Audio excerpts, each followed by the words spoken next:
Good morning, everyone, and welcome to the November 8th, 2022 regular Board of Supervisors meeting. As customary, we will start out with a moment of silence, and we have some moments of silence. Supervisor Simon. Yes, sir. A moment of silence for Chris Simon. Chris Simon left here on Wednesday, November 2nd. She leaves behind her husband, Ray Simon, her son, Eric Guerrero, daughter-in-law, Lisa Guerrero, grandkids, Nick, Essie, and Georgia, and also her father, Tom, and Sharon. And then we have one from Vice Chair Pyska. Yeah.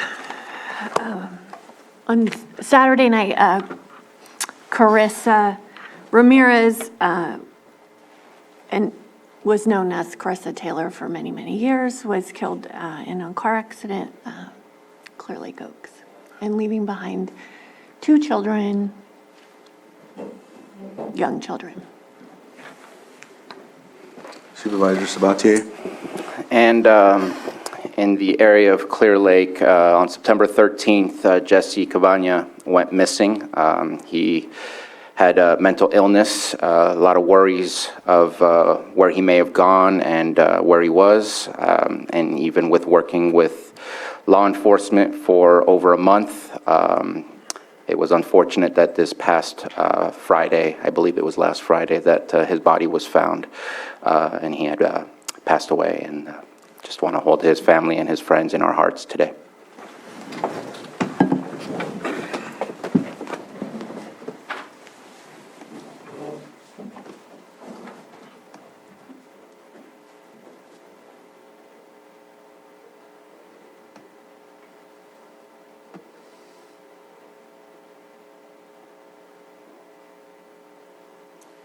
Bob Perez, can you lead us in the pledge, please?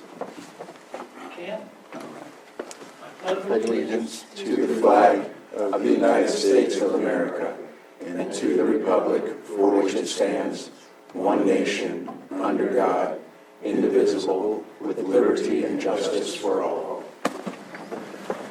Thank you. Next item on the agenda is item 4, consideration of extra items not appearing on the posted agenda. Do we have any at this time? Not seeing any. We will move on to the consent agenda. Consent agenda is an item on our agenda where we approve these items as they are non-controversial. However, if there's somebody that wants to pull one from the agenda, please, we'll ask the board first, then we will ask the public, and we can get into a more in-depth discussion about these items, either later on the agenda or we'll fill them in. So, Supervisor Sabatier? Yes, I request to pull for further discussion item 5.8. 5.8. Okay, let me just, okay. And then let's see, any others from the board? Not seeing any. I'll open it up to the public. Is there anyone in the public that would like to pull an item on the agenda? 5.8. It's the same. Okay, thank you. Thank you, Joan. Supervisor Sabatier pulled that one too, so we'll make sure it's done. All right, so not seeing anybody on the agenda, well, I'm sorry, Zoom with their hands up, so we'll bring it back to the board for action. Mr. Chair, I move to approve consent agenda items 5.1 through 5.7. Second? So I have a motion to and a second. All in favor? Aye. Aye. Aye. Aye. Any opposed? Motion carries 5-0. It is 9:04 right now, and our next item is 9:06. So do you think the 5.8 will take a couple minutes, or is it a more in-depth conversation, do you think? I think it probably might take more than a couple of minutes. So with that, let's go down to 7.2, consideration of the following advisory board appointments: Spring Valley CSA number 2, Helen Mitchum and Cindy Storrs. I know that they're reappointments, let's see. Yep, they both are reappointments. So what I'll do is there anyone from the board that has any questions? And open it up to the public. Is there anyone in the public that would like to discuss the CSA number 2 in Spring Valley? Not seeing anyone in the chambers or on Zoom. I'll bring it back to the board for action. I do have a quick comment on that. I know that before in our memo would tell us how many positions were open. Here, it seemed pretty obvious, since they're reappointments, that those two positions would be open, but it's always nice to know if there's a third position open, just because sometimes it's not common knowledge, and that helps us to maybe go out and start recruiting and looking for people. Just wondering if that's something that we can bring back. Okay, we'll make sure on that. And I'd love to make sure we get consensus from the board, so it's not Yeah. just a Oh, yeah. unilateral thing. Yeah. Yes, I agree. And Mr. Chair, if you approve of these I do. two individuals, I move to approve Helen Mitchum and Cindy Storrs to the Spring Valley CSA Number 2 Advisory Board. Second? So I have a motion and a second. All in favor? Aye. Aye. Any opposed? All right, motion carries, and it looks like that item, so we now are, aside from our calendars, this non-timed items are knocked out, and it puts us right at 9:06, public input. Looks like we have a couple on the list here, so we'll start with Eric Robinson. Just for the benefit of the public, citizens' input is conducted. You get 3 minutes. Please state your name for the record. I do have the documents here. If there's anyone else that would like to conduct public input, just fill out one of the documents that are at front. State your name for the record when you come up, and we will listen to your concern. Just know that we will not be able to address the concern. However, we will work to get you in touch with your supervisor and the department head and/or the department head that's in charge of the situation or issue that you have. So with that, Eric Robinson, if you'd like to come up, it looks like you have a concern you'd like to put on public input.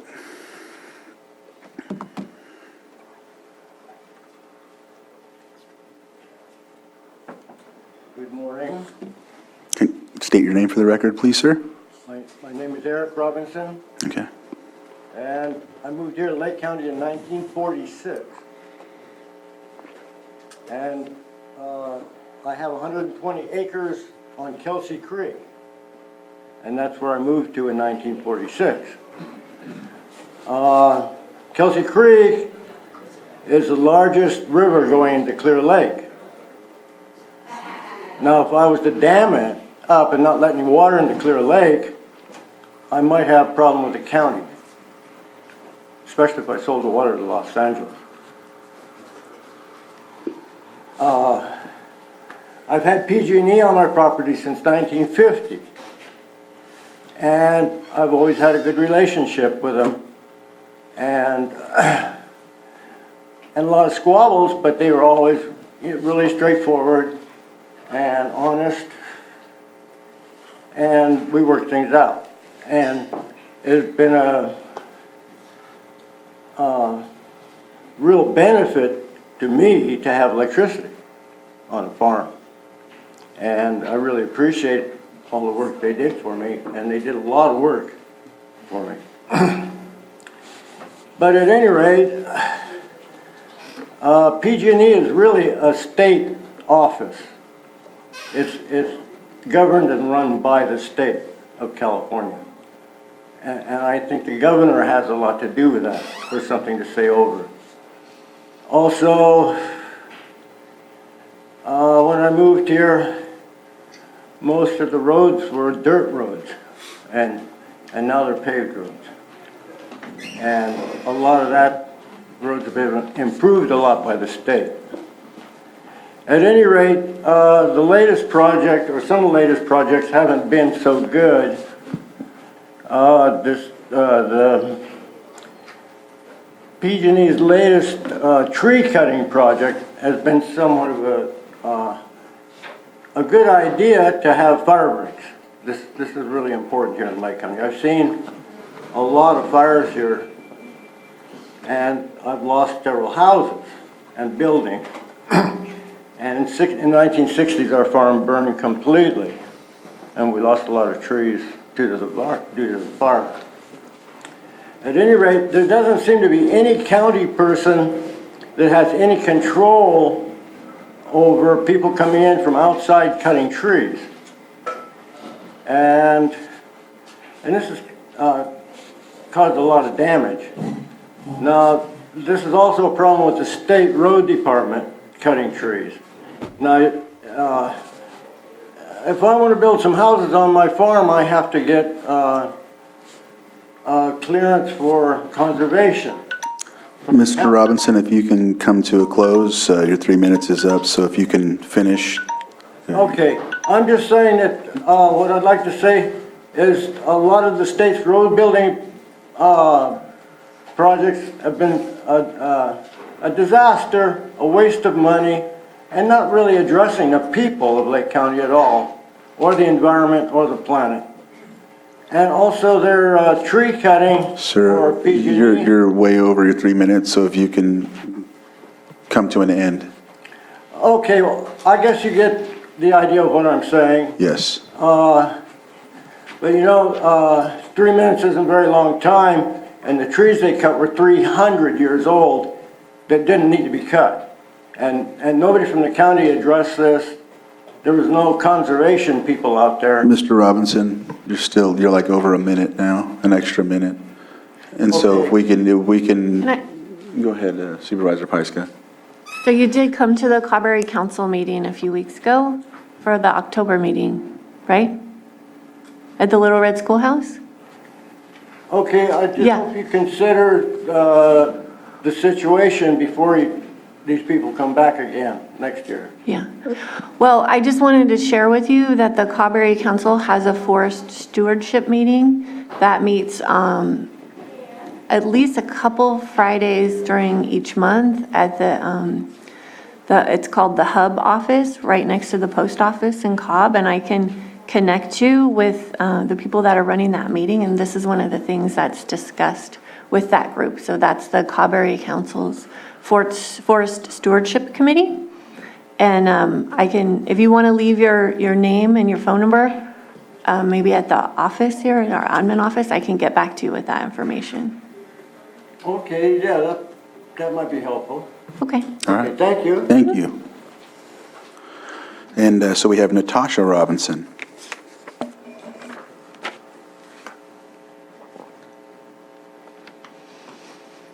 Hello, my name is Natasha Robinson. I'm here also to talk about PG&E's, the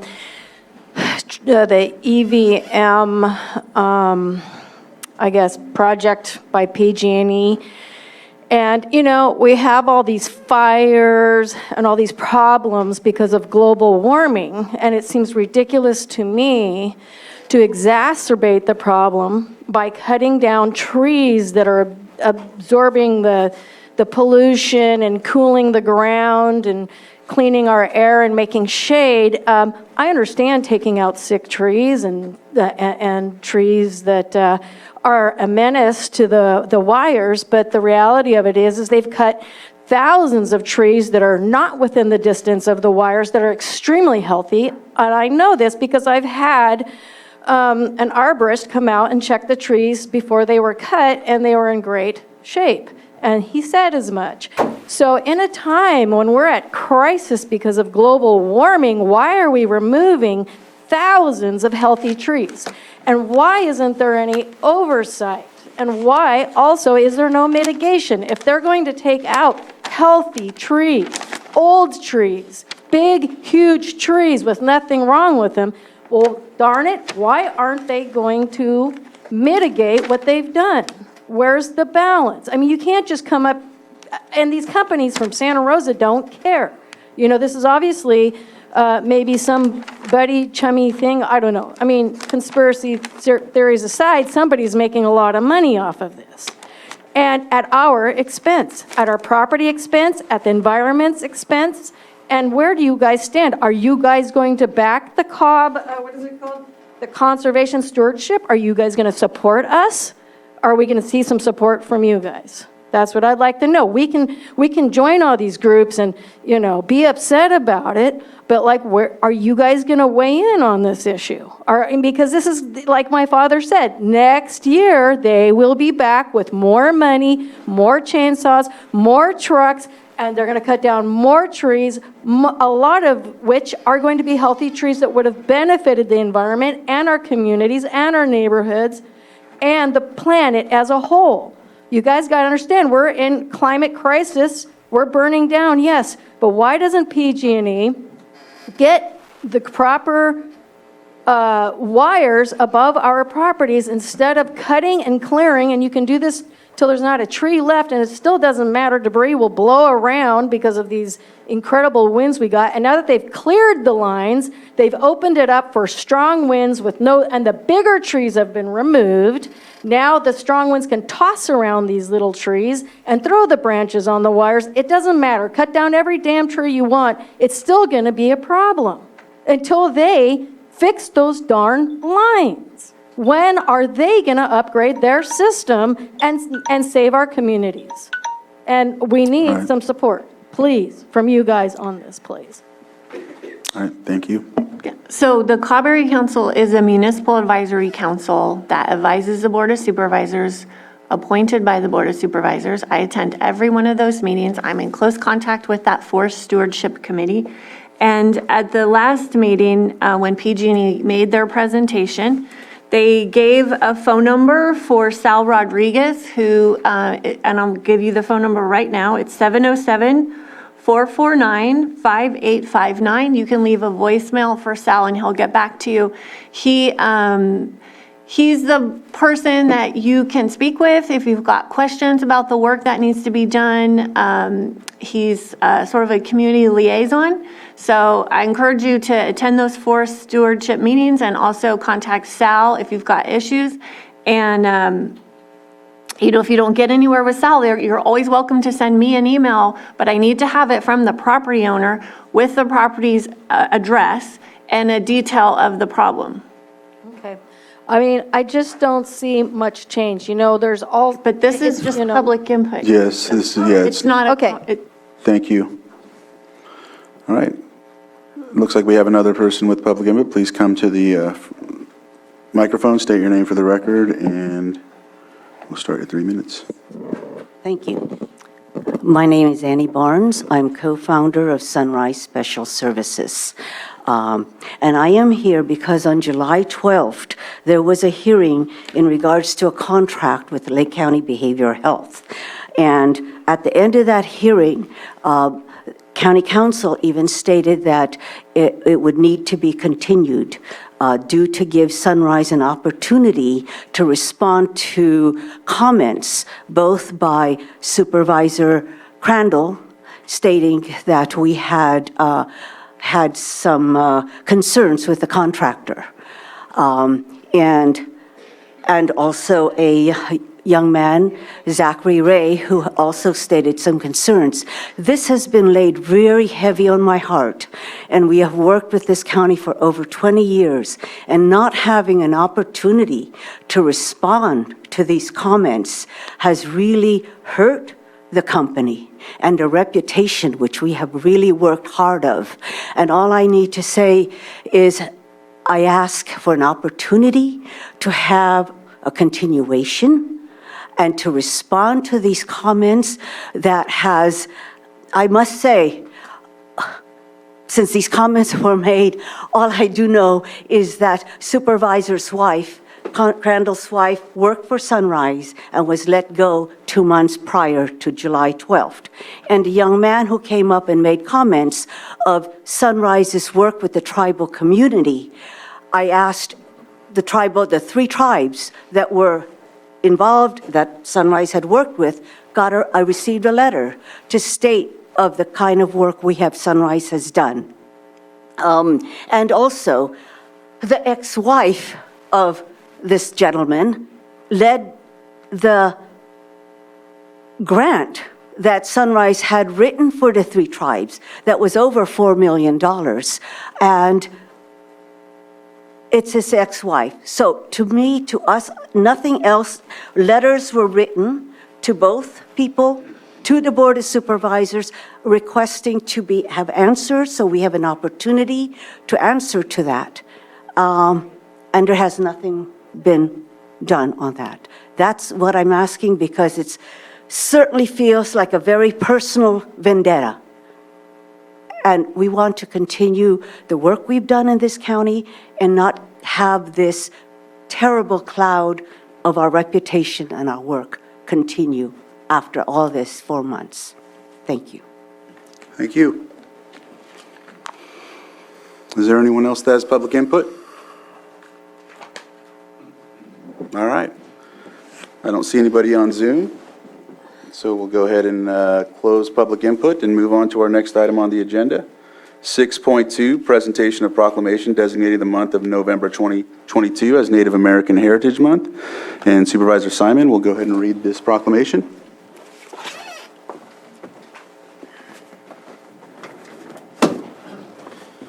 If there's anybody from the public that's here on behalf of any of the tribes, please come up and stand with Moak and myself. Thomas, I see you in the audience. Can you come join us?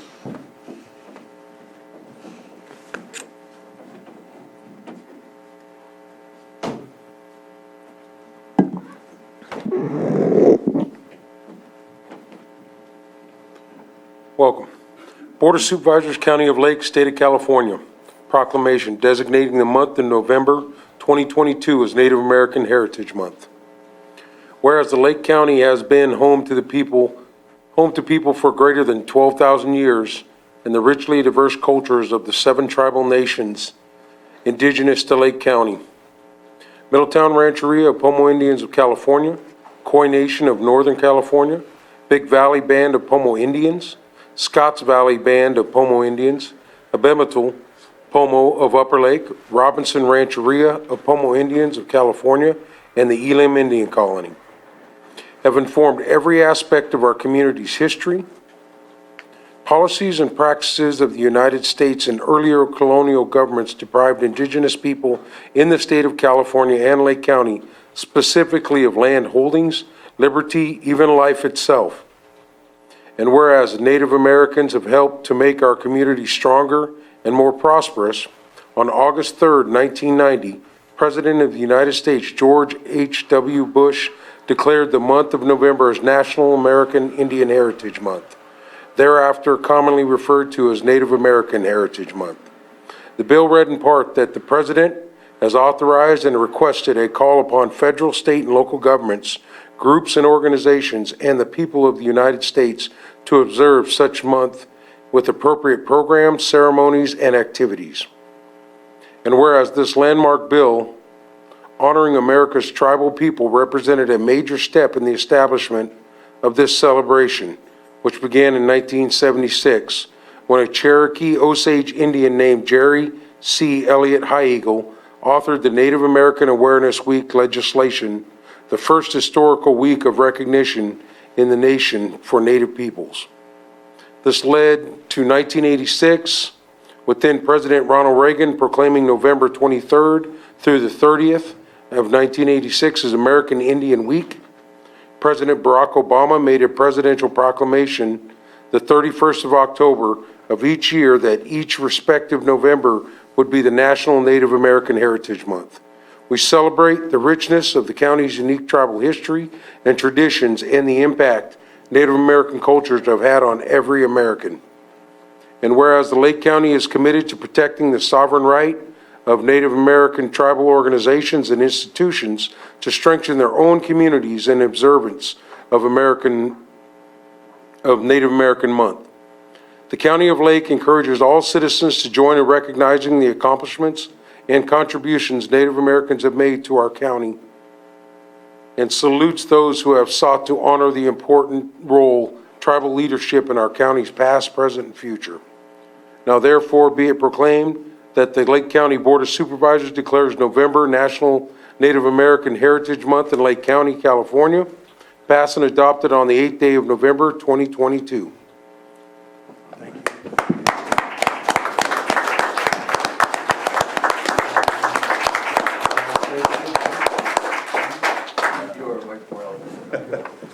Yes, no, I'm glad to have this proclamation, and if there's anyone else that would like to speak on this, maybe Annie, you work with tribes, would you like to say anything?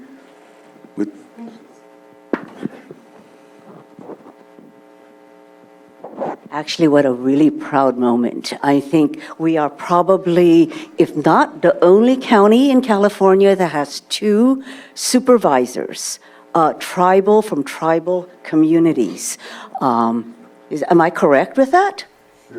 For 2, yes. Yes, 2 at the same time. And in the years that I have been in this county with over 30 years, I am just proud of all the things that I've been able to be part of and to learn, because it's the elders who have taught me, and so much has happened in all these years, 30 years. It's a wonderful thing. So thank you for giving me this opportunity to state this. Thank you. Is there anyone else in the chambers? Anyone on Zoom? I see no hands. All right, thank you, and thank you, Mo, for reading it, and Thomas, if there's anything else you'd like to say? Yep. Thank you. It is an honor to stand here today before you with the proclamation. I know that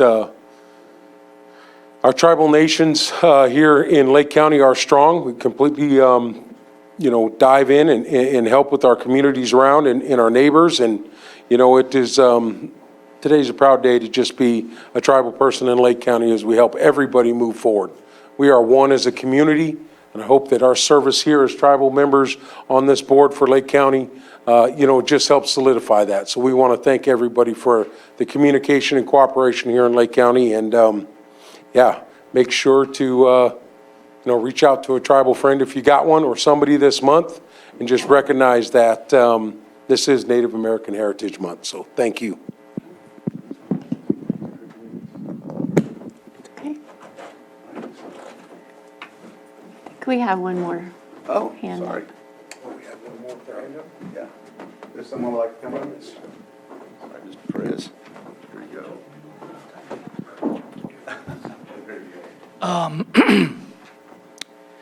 I'm Spanish and Cherokee. And when I was a kid and everybody was playing cowboys and Indians, I always wanted to be the Indian. Of all the blood that runs through my body, my native blood is the most honorable blood I have. And we have several partial natives like myself on our team. Dave Waldschmidt is one. Griff Rattery, who you know, is one. I guess that's all I wanted to say. I have an affinity for Native Americans, and I know I don't look like one, but I feel like one. Oh, and I'd like to thank you as well. Yeah. With regard to what's going to be presented next, but I also wanted to highlight that the team has come to different rancherias and their cemeteries and conducted the service as well for a lot of the Native American veterans. So thank you for that as well.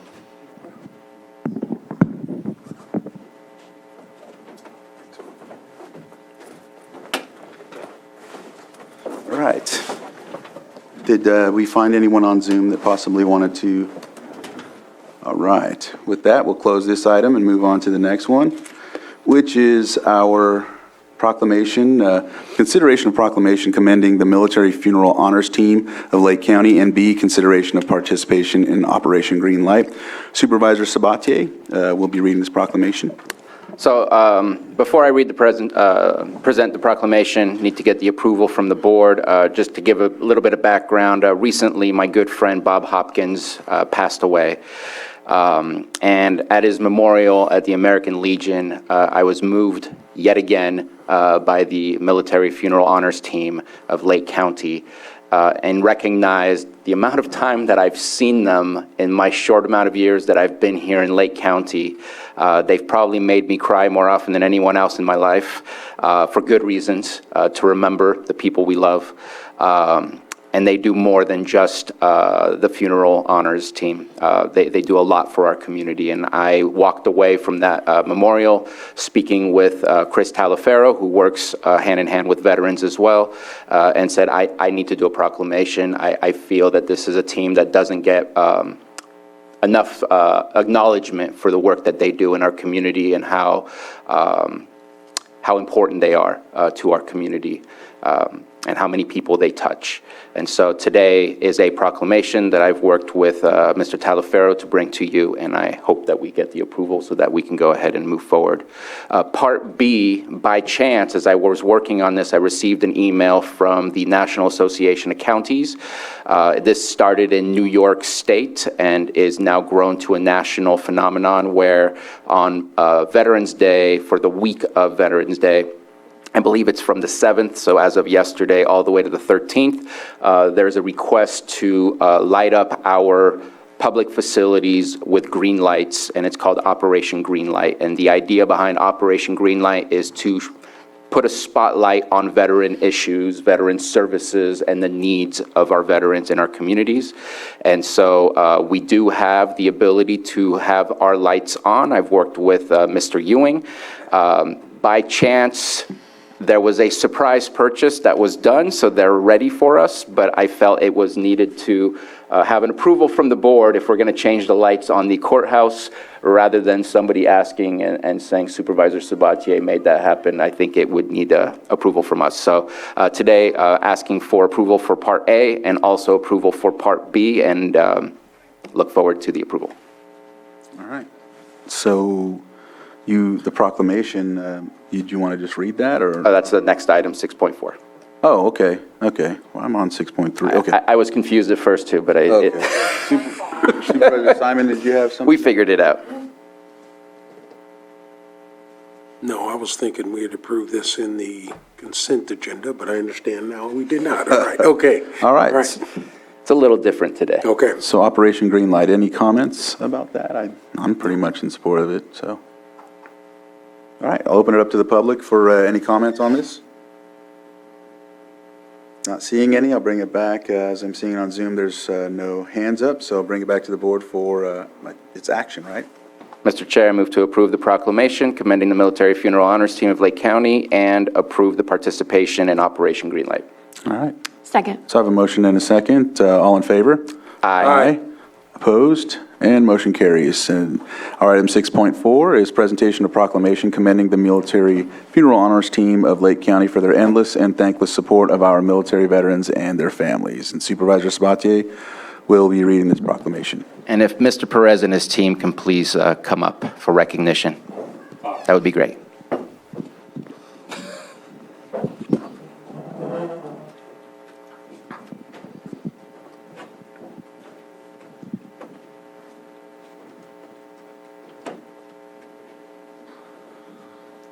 And I tried to put all my thoughts in the proclamation, so I'll keep my other words as brief as possible.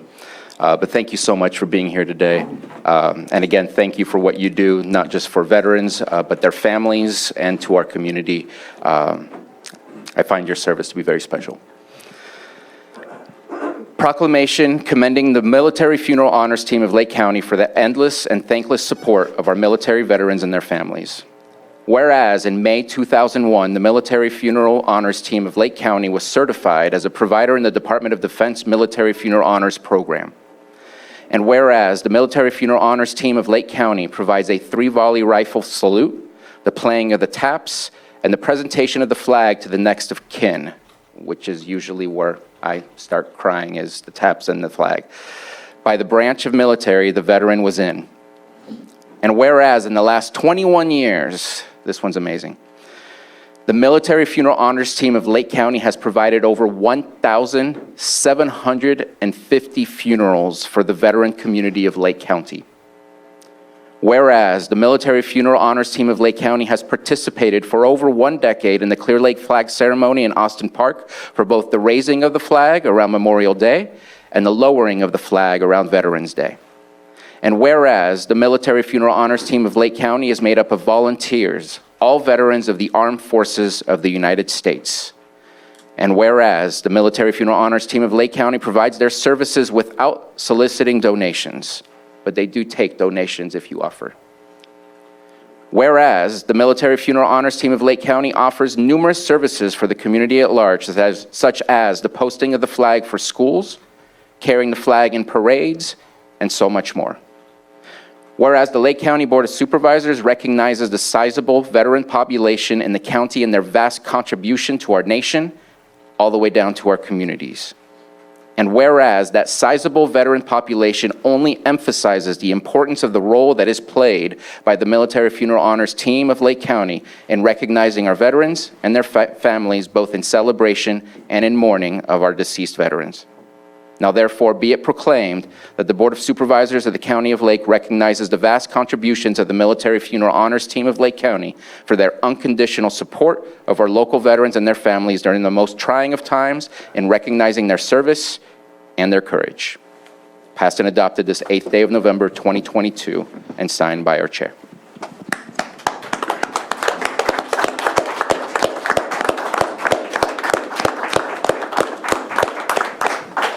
Thank you very much. You know, I tell this to the team every year, and I'll tell it to you now. I've never been more honored to stand in line with these guys right here. This is not our whole team, but I was in the Marine Corps, so I was next to a lot of awesome people. These gentlemen, and we've had ladies on our team. I don't want to call them gentlemen, but it is my lifetime honor to stand with these guys. We've had guys on our team that had 10 minutes of energy left in their bodies, literally. We would take chairs out, and they'd sit in the chair until it was time to stand and fire our rifles. They would stand up and fire, and wait till taps was done and sit down again. That 10 minutes, they gave to somebody else. What more could you do? And you're right. I've been on the team 11 years now, and one of these guys has been on longer than me. I think he's been on about 50 years. But I bet you there isn't one of us that during taps or the presentation of flags doesn't shed a tear, no matter how long we've been doing it. Thank you. Thank you. Anyone else wish to say anything?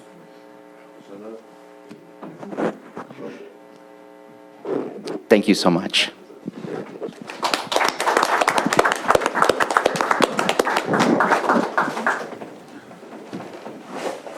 I'd just like to add, if there's any veterans tuning in or listening, it would be an honor to reach out to Mr. Perez, as at times they would need some other volunteers for veterans.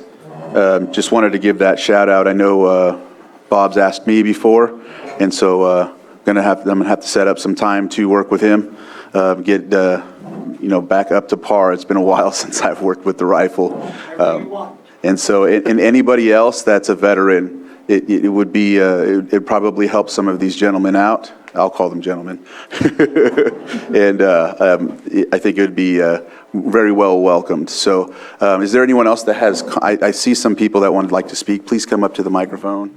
And Nancy Mitchell, County Veterans Service Office. I would like to invite all public to the Veterans Day ceremony this Friday, 11 o'clock, Canocti Vista Casino, and you can actually watch this team in action. all right, I see a hand in the back of the room. Is there? No? Oh, okay. I thought Denver had his hand up. Yes, Saul, please come up.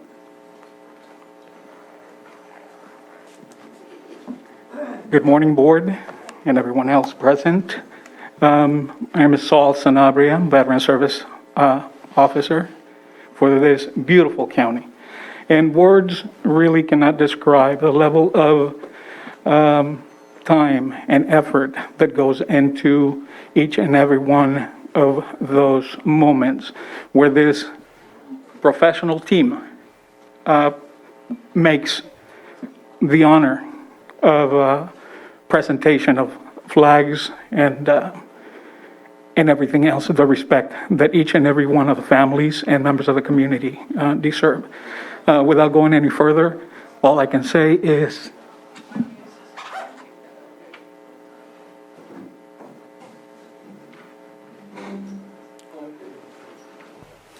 Just getting there. thank you. Thank you. Is there any other Anybody else that would like to speak about this item on the agenda?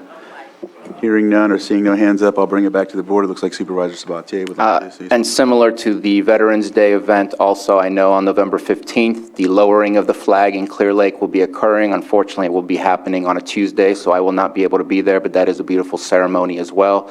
And because Veterans Day is coming up this Friday, and I've already spoken with our CAO, we'll be working on a press release in order to highlight Operation Greenlight and explain it and provide some details on where veterans can find information and services available to them. So we'll make sure that that comes out. And again, thank you so much for all coming today. And Bob, would it be okay if I gave out your number in case there's veterans listening that would like to touch base with you and volunteer? Sure. Okay. Bob's number is 707-277-9401.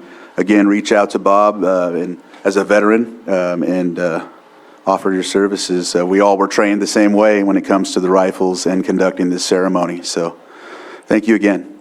All right. You got right here. Oh, sorry, Supervisor Green. I did. Yeah, just very quickly, I do want to thank the team. I was at the event last year at the casino, and I believe it's the first one we'd had for a while because of COVID. And I was very moved by that ceremony, so I want to echo, yeah, you'll be shedding tears when you go to this, but what struck me about last year's ceremony was how happy it was too. It was really a celebration of life. It was a celebration of service to our country, and those who have passed before us were honored appropriately. And I think also the younger people who were in attendance learned valuable lessons about the importance of public service. So I would encourage those people who think Friday would just be, a bunch of dusty old veterans, maybe, but I think there'll be young people there. I think there'll be words of inspiration, and both of my parents served in the Air Force, so I am proud of your service here today. It's very helpful to the community, and I encourage everyone to come out Friday. Thank you. Yes. I'll open public input back up. I would like to say one more thing. Lake County has the largest veteran community per capita of any county in California. So I guess that's why we're so busy. Thank you for that note and information. With that, I'll close public input, bring it back to the board, and I think we've covered. And so thank you again, and we're going to move on to our next item on the agenda, which is our 6.5, our public hearing continued from October 18th, 2022, hearing of appeal notice of violation and notice of nuisance in order to abate property owner Thomas Carter, location 1622 Hunter Point Road, Upper Lake, California. This item will be presented by the Community Development Director, Maria Turner, and Code Enforcement Manager, Marcus Beltramo.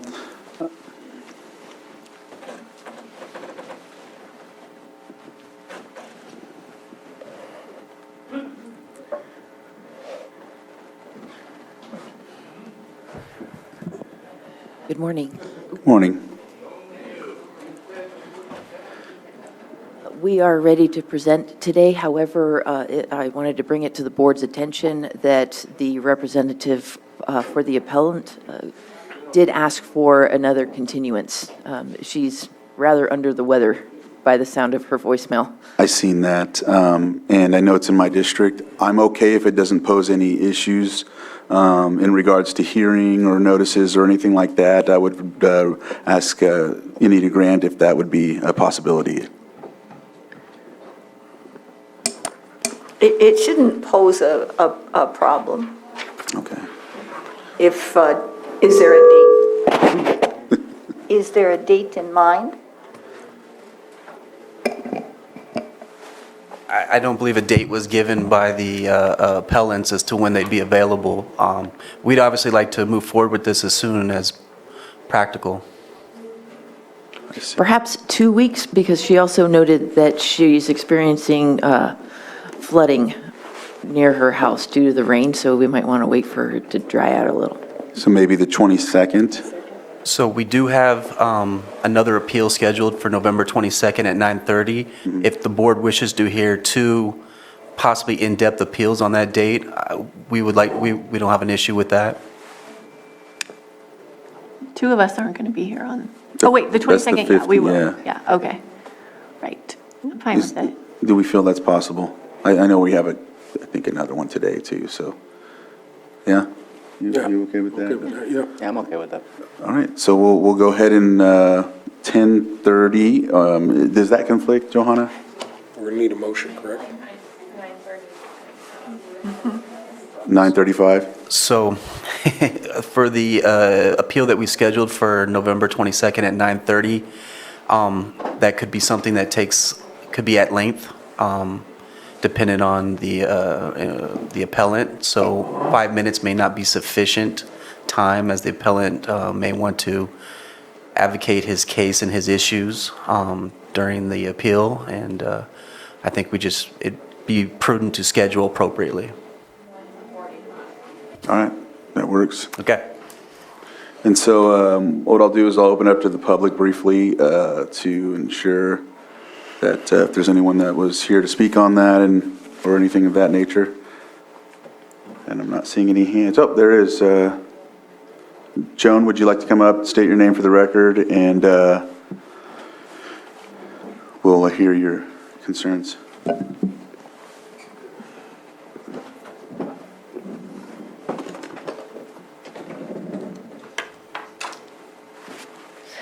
I am Joan Moss. I read the letter that Tom Carter wrote as part of his appeal. Tom Carter was a hero, and he still is a hero in my book.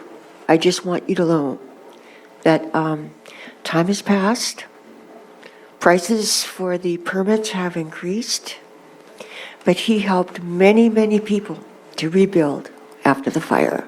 Thank you. Thank you, Joan. Any other person from public input that'd like to speak? Not seeing anyone on Zoom. I'll bring it back to the board for action. Mr. Chair, I move to continue this public hearing to November 22nd at, did we say 9:45? Yes. At 9:45 a.m. Second? So I have a motion and a second. All in favor? Aye. Aye. Opposed? Motion carries. All right, thank you. And so we are on the next item, which is, I think, we're at it.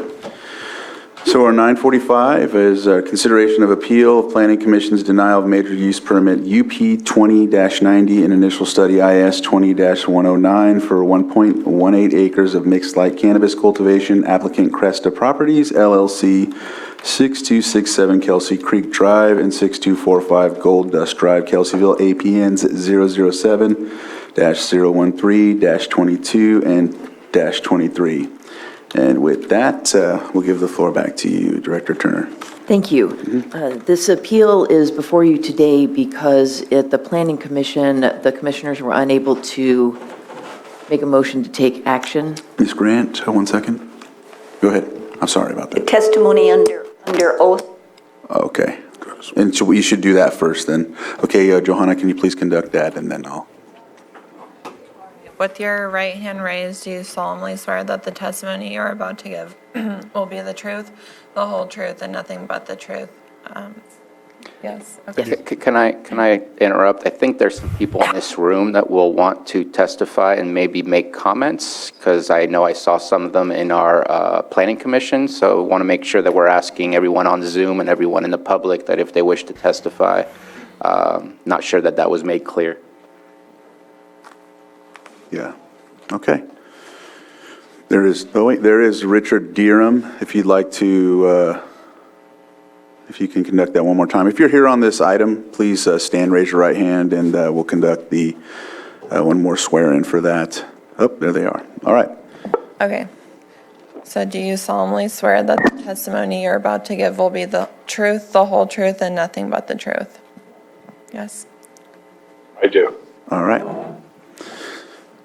Thank you. Ms. Turner. So at its October 13th meeting, the Planning Commission did consider this permit application. They were unable to take action, and because of that, according to our code, it was an automatic denial with an automatic appeal to the board. During the presentation, it was noted that there were a number of inaccuracies within the staff report, which made it very challenging. So in the meantime, since then, during the appeal, the corrections to the staff report from the Planning Commission are noted in your appeal staff report or staff memorandum.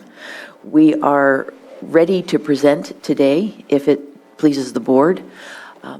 However, an alternative would be to remand it back to the Planning Commission with the hopes that we would have more than 3 commissioners in attendance at that hearing, and the inaccuracies in the staff report would also be corrected so that it would be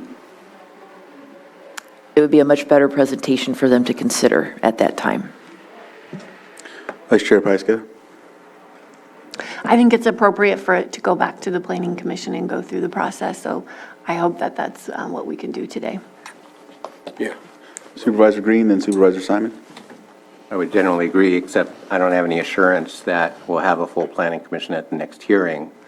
If in fact the staff report has been corrected and we're able to go today, I would like to hear from the applicant if they feel like they would be disadvantaged by the time it takes to go back to PC with an uncertain fate based on, I'm the new guy here, but I don't know if there's been attendance problems at PC. I don't want to remand it without having an assurance that we'll get a firm decision at that time. So perhaps staff could talk to the likelihood of a full planning commission greeting this issue before we remand it.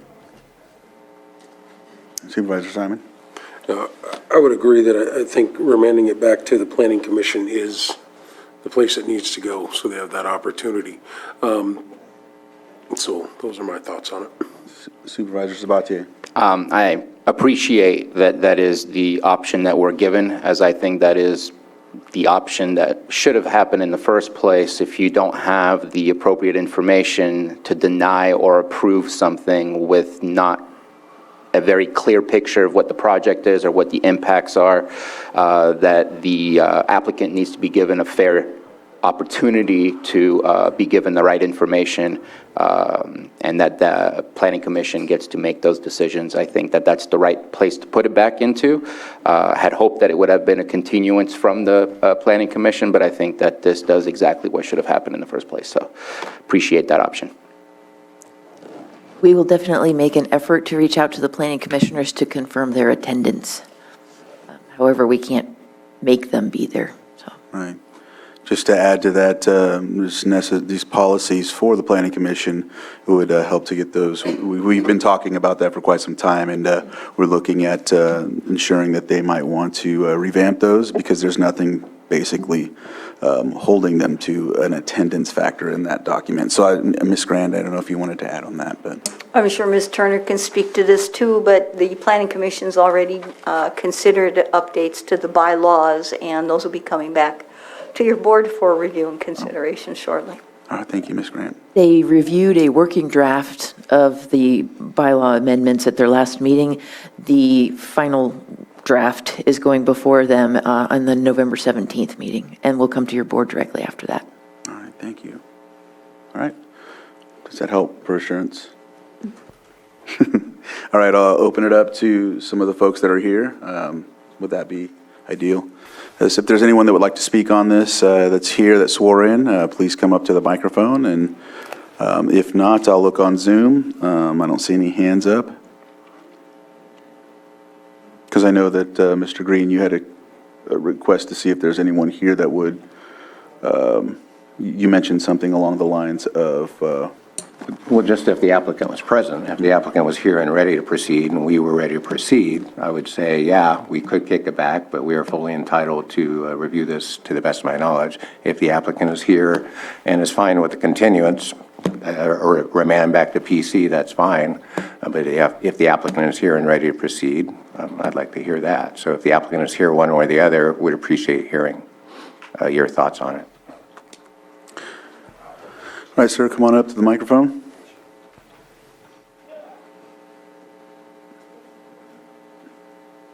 Good morning, Svetozar Sabev. I'm the applicant for Cresty Properties.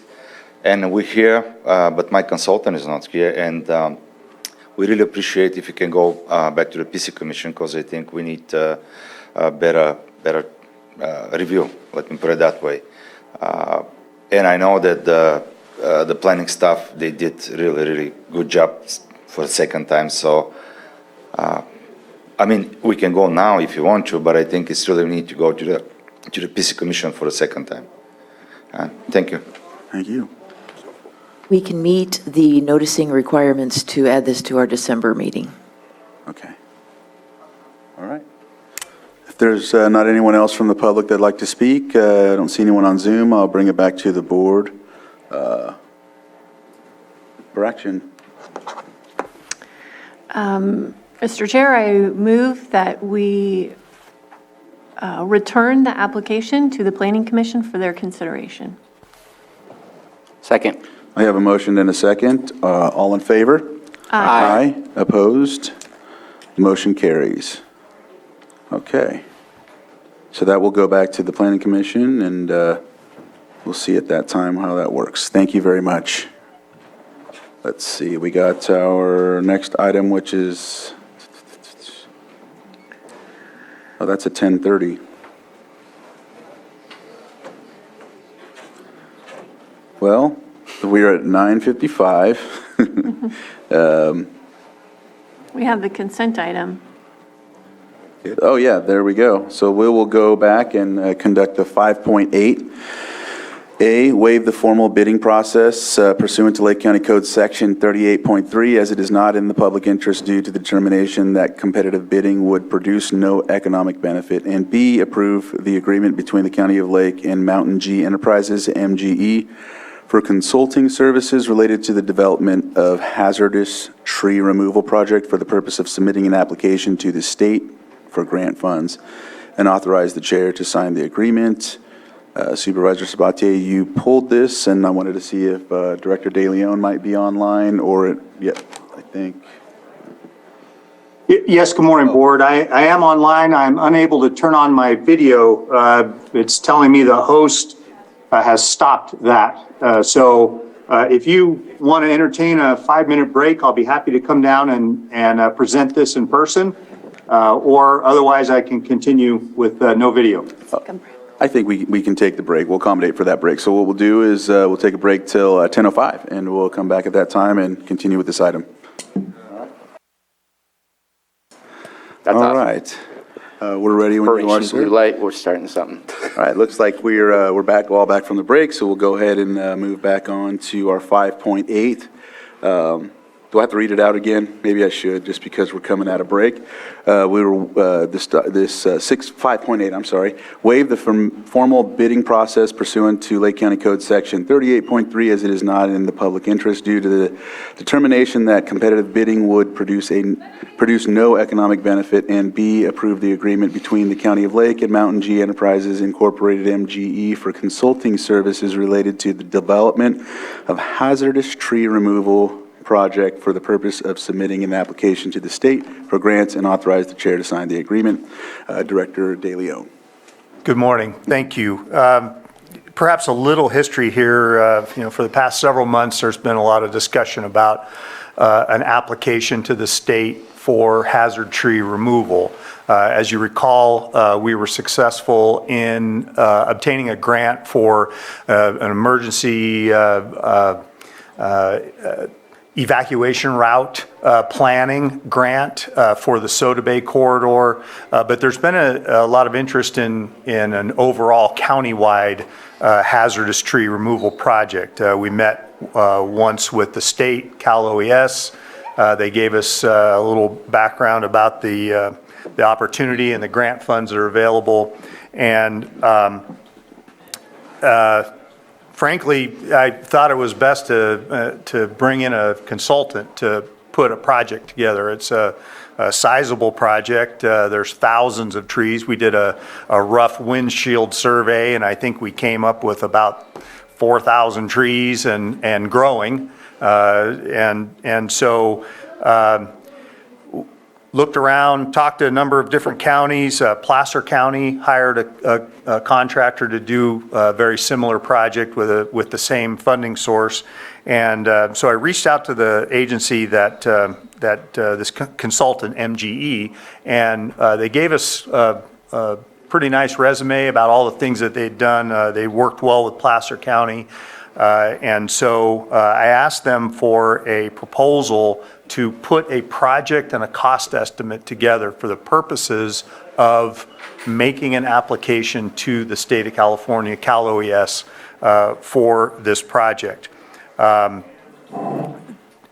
can probably defer to Supervisor Pyska to talk about more of the details and the timing, but you know, the funding is available. Other counties are pursuing the funding, so we decided to come to your board with this option in lieu of going out for RFP and taking the probably 60 days to put something together and then advertise it.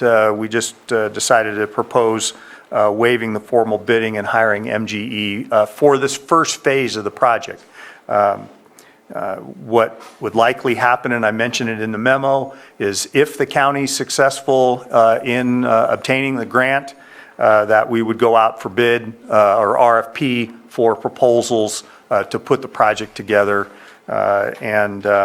and we would do a competitive process at that time, because that project, that consultant's contract would be significantly higher than this one.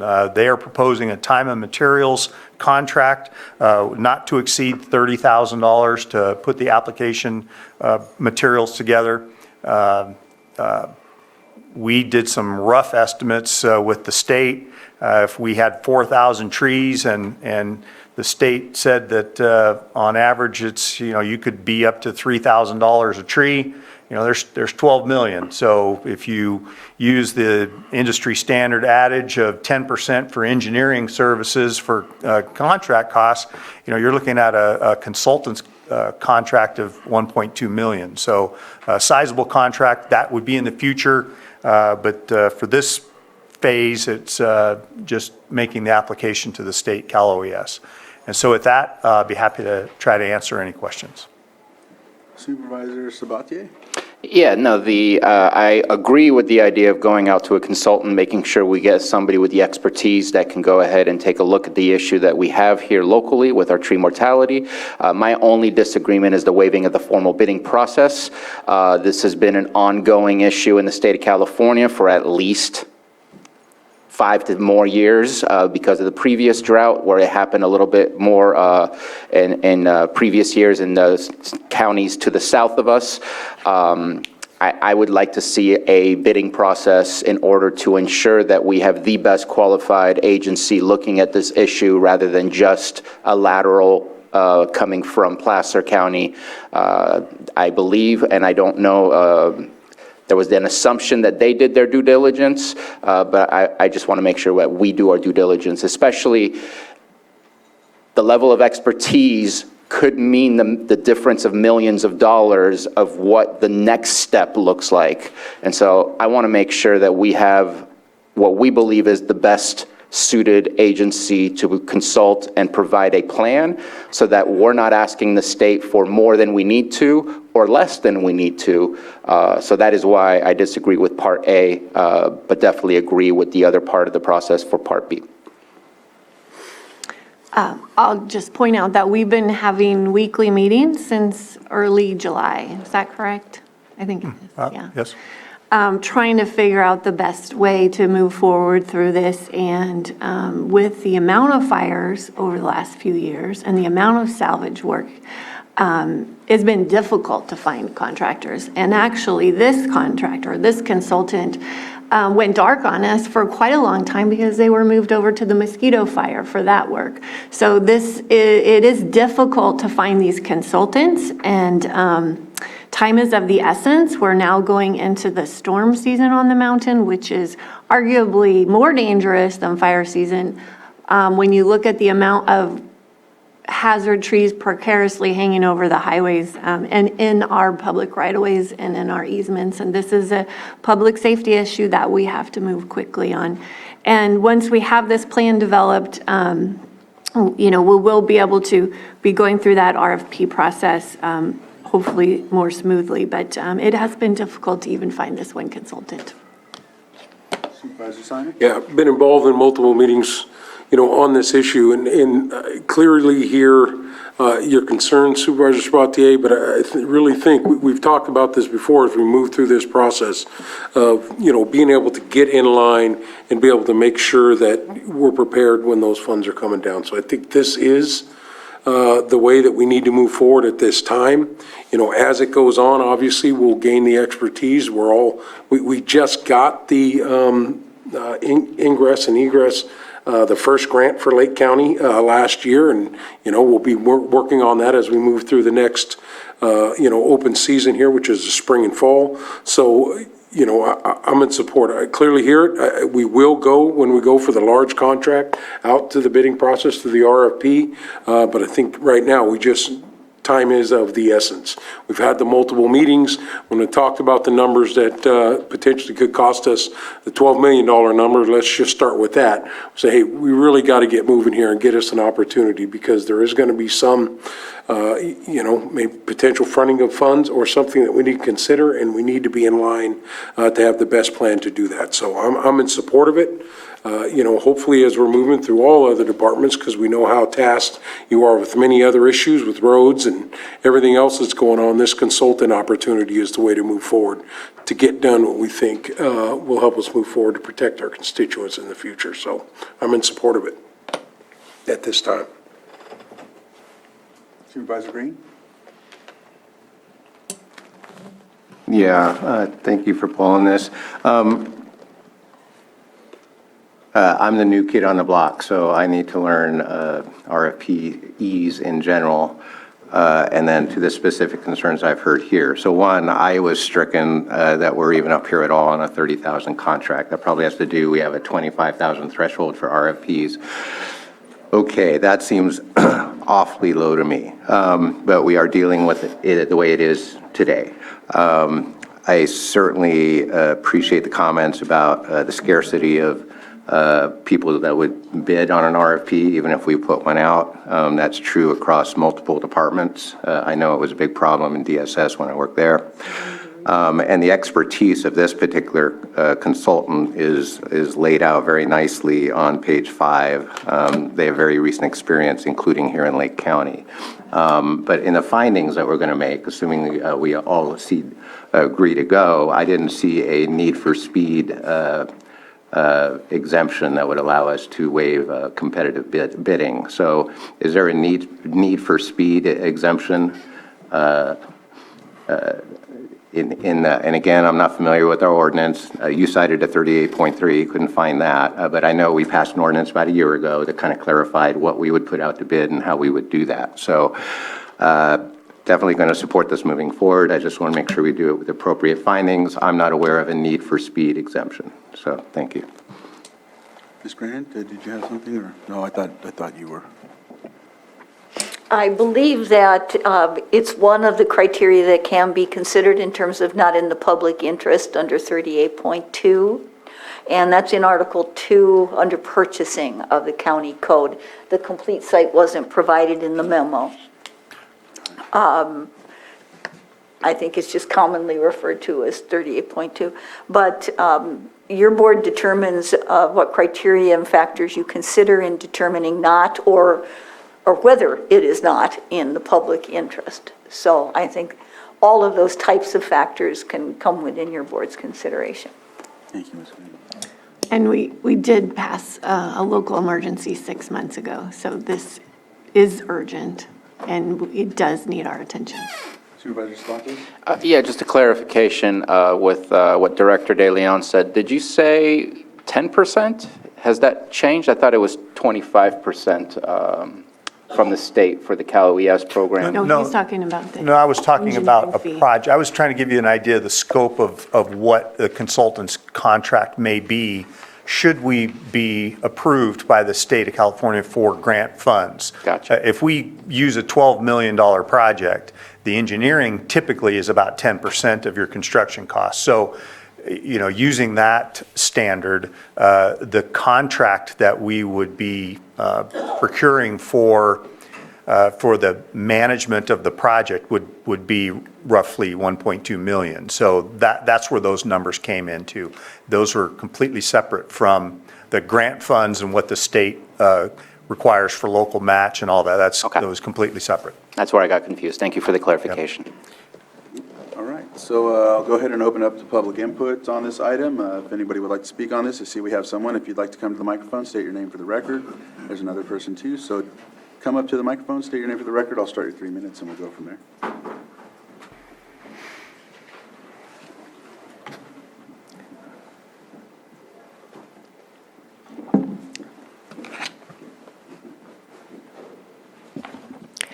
Joan Moss.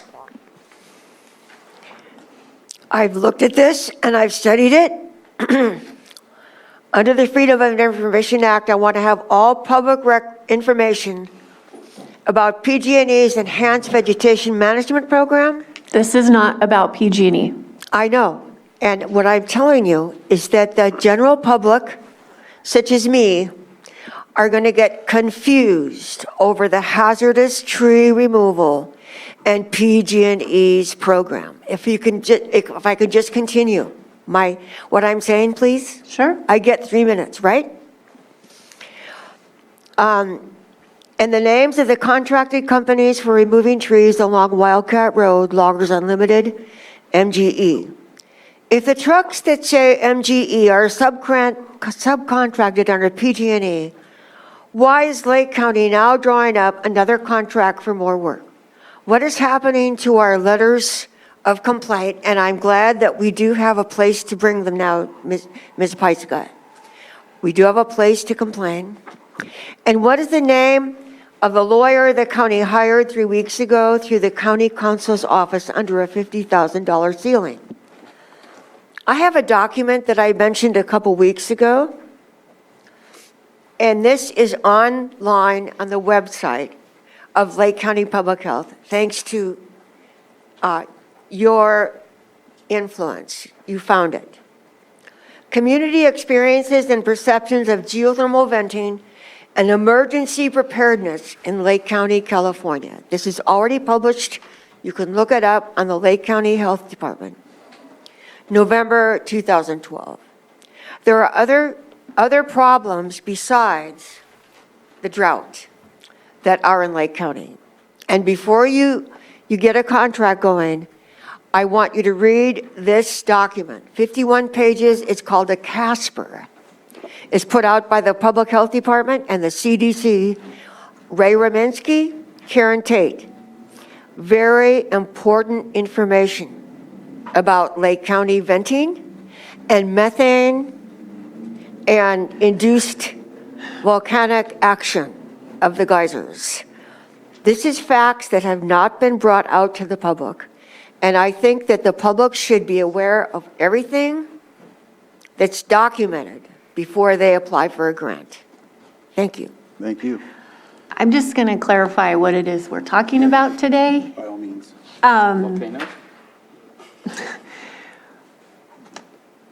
This Disaster Act program is only for standing dead trees. And we have standing dead trees along our roadways that pose a public safety risk to all of our residents. And it is our responsibility to make sure that we are managing our public right-of-ways. And the trees that are dead have to be removed and taken down. And we cannot take any other trees down under this program that are not certified to be dead by an arborist. This program has very strict parameters. So it is only for removing dead trees that are certified by an arborist. And then this program will reimburse us for 75% of the cost of that tree removal project. So it's only dead trees from our right-of-ways around our infrastructure. Thank you for that clarification. Not seeing anyone else come up. Okay, come on up to the microphone and just know what Supervisor Peiska had just mentioned. That's what this is about. Yeah, okay. My name is Natasha Robinson. MGE did come down our road and mark many trees for PG&E to be cut, and worked hand in hand with Atlas, and I'll say they removed probably, if not hundreds, maybe even thousands, perhaps, of trees that were way beyond the line. And I know this isn't about PG&E. I'm just saying I don't quite think this company is a very good company. And I think that giving them a streamlined smacks of favoritism and even worse, a kickback. I think you should do the proper progress and get a proper company in there. I guess they're proper. I mean, they've got all the right wording and whatnot so that they can get the contracts. And you say it's only going to be dead trees. Well, PG&E says right on their website, dead, dying, or sick trees, and they removed that, hundreds of trees that weren't. I want to know, is there going to be oversight this time? Where's the oversight coming from? Please have I can tell you that this contract that we're looking at is only for the application. It is not for the tree work. Okay, I think you So should it's get only other- the application that we're going to be submitting to OES. And $4,000 a tree, I mean, there's profit to take out trees that shouldn't be removed. I mean, when you have that, and that's the problem with the other situation. You get paid for every tree. So of course you have a tree that might have a little yellow spot on it. Oh, it's dying. It's diseased. It's got a little yellow mold spot on it. And so what I'm trying to say is, so far, this company has not been holding to the criteria of PG&E. There's been no oversight, and I'm really concerned that we're going to be facing the same thing with these people. They come in and they mark everything they can because it's for profit. It's for money, it's for funds, and our mountain is going to suffer again so that they can cut down anything and everything to make a buck. And I really see this as a problem. This is really geared against the environment. It's a losing battle, literally, for us because there's money involved and profit involved to clear cut this mountain, take as many trees out. And you say it's going to be dead? I don't believe it because they lied last time. Why wouldn't they lie again? And the arborists, their arborists were a joke, quite honestly. Funny, my arborists came up with quite a different scenario than their arborists, and a lot of the guys out there marking trees had no clue what they were doing. They were just like, well, we've been told to mark if we see anything, a dead branch, or if it's at all crooked. I don't think there's a straight tree in the whole forest. So, you're going to do that criteria, yeah, you're going to make your money. Oh, yeah. The money will be flowing, for sure. And we, the people who live on that mountain, are going to have to sit there and watch you guys or whoever this company's make their money. Okay, I just want to be very clear. We're not making money, we're spending money. We're going to be spending a lot of money to cut down the Somebody's dead. making that money. okay. Somebody's making This, We've heard that. Yeah, I have, go ahead. yeah, this application is going to be prepared by this company. And then there will be an RFP that will go out. We'll find the contractor who will actually be doing that tree work. This company, this is the contract for designing the application and designing the project, and that is all. Okay. And I think there's a difference. PG&E has several different vegetation programs going, so I think there's some confusion there. This is very clear. The tree has to be dead. Has to be dead, or it can't be removed, it can't be And if reimbursed. it's not, then- But I don't want to get in an argument with you about this You right guys now. can talk I'm just after. laying out for the board what this looks like. Okay, I'm just going to say really quickly. No, you've had a lot to say. All right, Michael, I don't have anyone else from the public that wants to speak. All right, I don't see anyone online. Michael, I'll start with you. Supervisor Simon, you can go next after him. Yeah, I just want to appreciate the chair's patience in dealing with public comments that very clearly have little to nothing to do with the agenda item before us today. I would encourage people to actually read the agenda items and limit their comments accordingly. So, although we did accept public comment on this item, if I had the gavel, we probably wouldn't have gone that far. And I will accept the comments for what they are worth here. You talk about some tangential report from 10 years ago that has nothing to do with this. I will accept the comment, but I will not act upon it. You come in here and do character assassination on a company for something that has nothing to do with the agenda item today. I will have to listen to it if nobody interrupts, but I'm not bound to give it any weight or credence. So thank you so much for the public comments, but no thank you. They were not on point. We will act on what is before us today. Thank you. Supervisor Simon? Yeah, just going to reiterate one more time, this is the beginning steps when we talk about for safe ingress and egress throughout the county, looking at that process for the dead and dying trees, and we'll continue to do that since the Valley Fire, obviously, and the multiple disasters after with the fires, this is a challenge. And making sure that folks can get in and out safely. We have communities with one way in, one way out. That's really going to be a focus as we move forward. So, I just want to reiterate that this clearly here, the concerns about the trees that, are questionable, but these are dead and dying trees that may impede folks from getting out during a disaster. So obviously going to move forward with this hopefully today and get an approval. All right, with that, is there any other comments? If not, we're looking for action. There's nothing further, Chair. I move that the Board of Supervisors waive the formal bidding process pursuant to Lake County Code Section 38.2 as it is not in the public interest due to the determination that competitive bidding would produce no economic benefit, and B, approve the agreement between the County of Lake and Mountain G Enterprises, Inc., MGE, for consulting services related to the development of a hazardous tree removal project for the purpose of submitting an application to the state for grant funds, and authorize the chair to sign the agreement. They need to be separate items.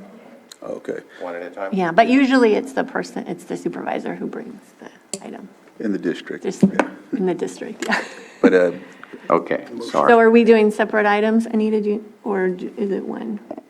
I do want to clarify, this shows that it's from Public Works, and I Yes. believe this is a multi-district issue and not just a singular district issue. Correct, but it is something that I've been working on for several months. It's up to your board. You can do them singularly or you can do it together.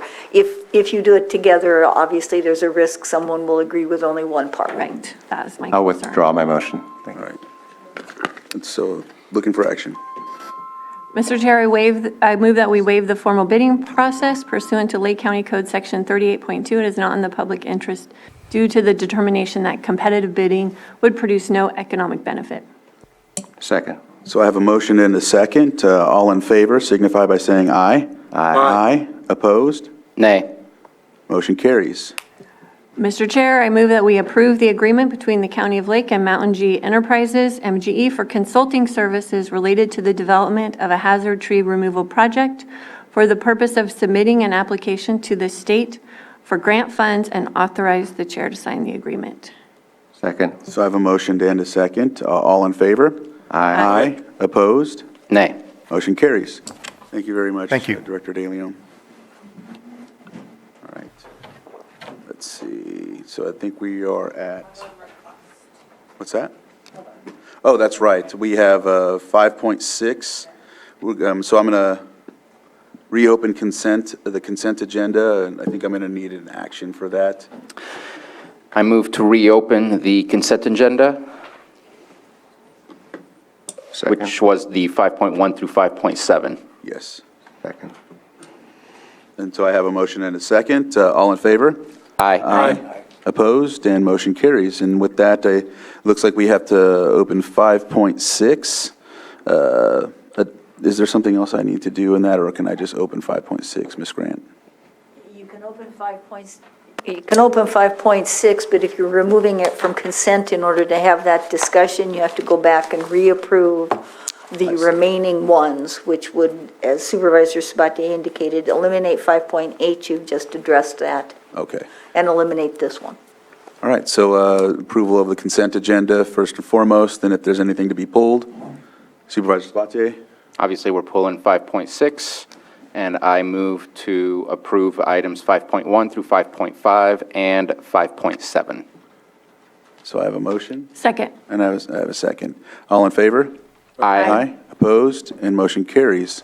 With that, we will conduct 5.6, adopt resolution appointing directors of certain special districts boards in lieu of holding a general district election on November 8, 2022. And I'll go ahead and give the floor to Johanna. So the resolution wasn't attached to the agenda. I think all the letters were, but not the resolution itself. Didn't So catch that. Here is the resolution. And it's just, this happens every year. It's a normal. All right. Supervisor Sabatier? I have a question for Johanna. I see a lot of names on there. Are we approving of those names? Because the recommendations was only for like specific individuals. Because like I'm looking at the Lake County Fire Protection District, I believe there was only Mary Benson that was being approved for no election. I didn't see anything else.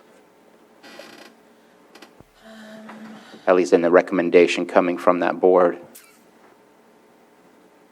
I'm not sure how that, Lakeport Fire appointees are not elected. here, I'll send it to everyone. I'll forward it. Maybe we could take a break and I can call Lourdes. Let's take a 5-minute break then. All right, we'll come back at 10:40.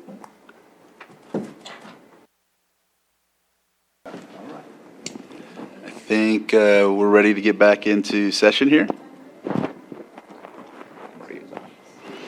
All right. We'll come back from our break. It looks like we are on 5.6. Oh, yeah, 5.6.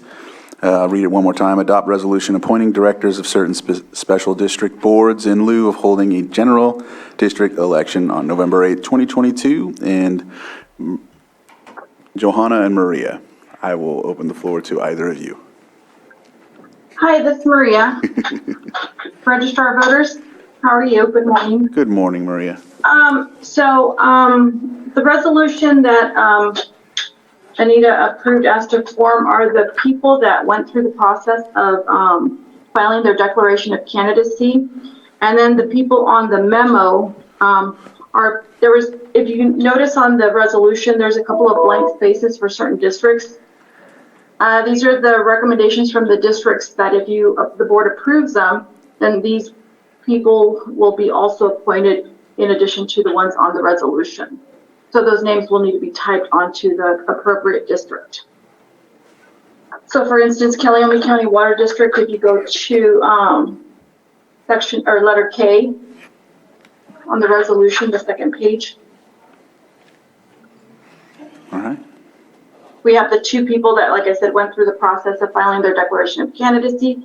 So if the board were to approve all these recommendations from the districts, then Scott's name would also be on there as on number 3, and then he would serve a full 4-year term.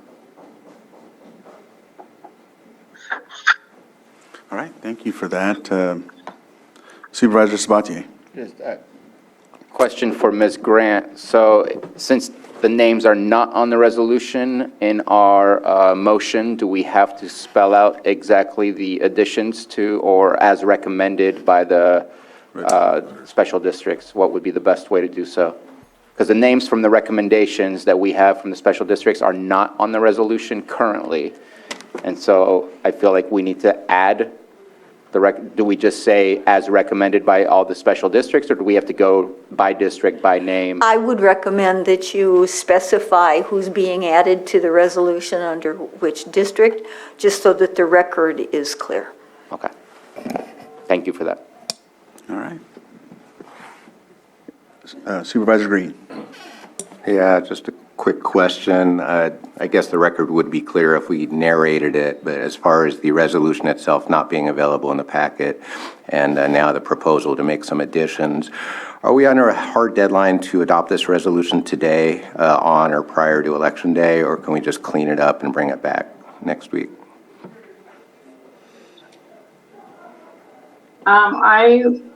We've always presented it on Election Day. I don't have the code section right in front of me, but it's supposed to be done within a time frame. I don't have that in front of me. Normally, like I said, we present it to the board this way. I know Lourdes had sent the resolution to Johanna, but I don't know what happened. Yeah, it's just a transparency question. This is all very run-of-the-mill stuff, but we were not able to present this run-of-the-mill stuff in an organized fashion to the public. And just like we want people to have confidence in our free and fair elections, I think we want to have confidence in the appointments that are taking place in lieu of election. So I don't know if it's that Elections Code 1015 that has a date attached to it, Anita, or if there might be something else. But that's my only observation. If we have to handwrite stuff in, we can certainly do it today, but I think we can do it cleaner and more openly in a week. We've always submitted it in this manner where then if the board approves these recommendations, then the resolution, they would add the names of those members, and then like I said, the board would approve it. But let me look at the code section really quick. I'm sorry, it's been really busy today, so. We understand.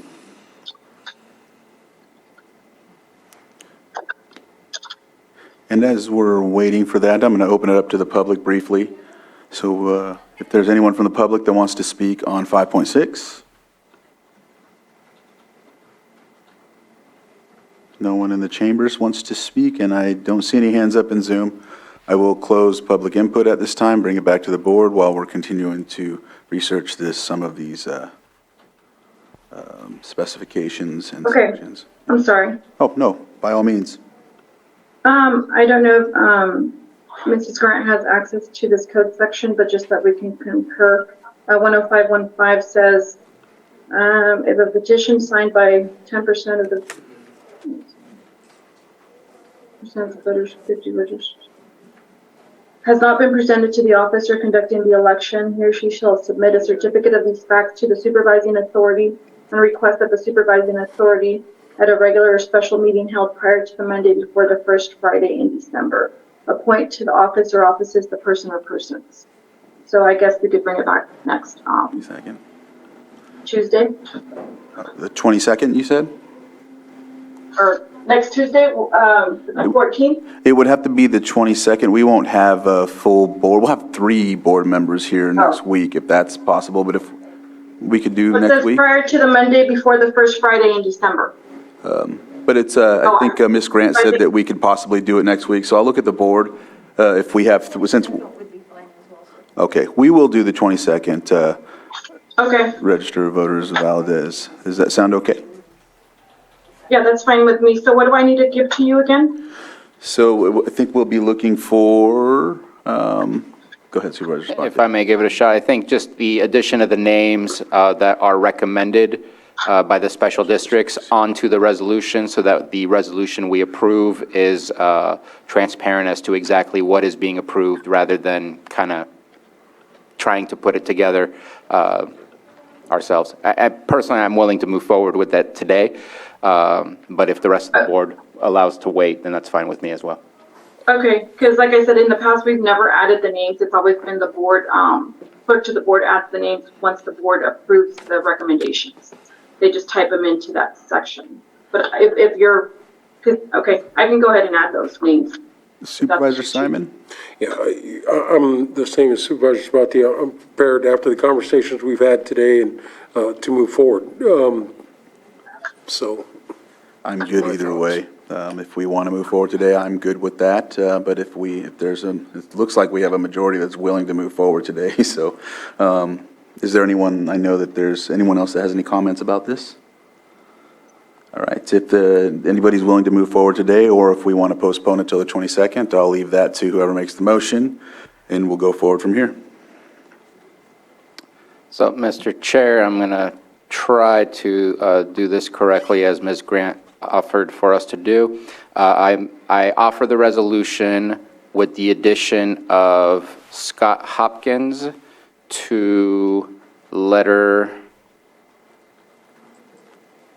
K. You can just name the district. Okay, just name the district and the name? Okay, that's so much easier.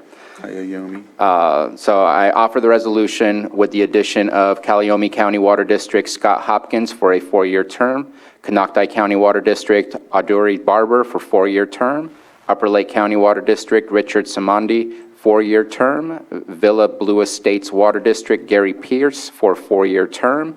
Villa Blue Estates Water District, Christian Montgomery, for a 2-year term. Lake County Fire Protection District, Mary Benson, for a 4-year term. And South Lake County Fire Protection District, Bryce Stevenson, for a 4-year term. Resolution. Do I need a second, or I think it's a resolution. Yeah, the resolution. So resolution has been offered. Johanna? Supervisor Simon? Yes. Supervisor Sabatier? Aye. Supervisor Green? No. Supervisor Pyska? Yes. And Supervisor Crandall? Yes. Thank you. Motion carries, or the resolution passed. That's a better statement, sorry. All right. So next is the... Thank you. Thank you, Maria, very much for your assistance on this. And, hang in there for today. I know it's a very busy day for you, and we appreciate your work greatly. Yep, thank you. Thank you, Maria, Have a good day. and team. Yeah. Thank you. All right. And so it looks like we are at our 6.7, public hearing continued from October 25th, 2022, consideration of proposed rezone 22-01 and general plan amendment GPA 22-01, applicant Valerie Peng, project located at 11377 Highway 29 Lower Lake, APN 049300-02, and our Community Development Department and our Director, Maria Turner, and Eric Porter, the planner.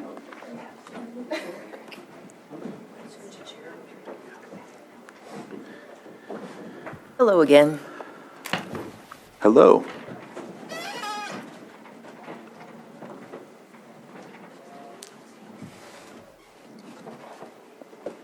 Looks like the top one, yeah.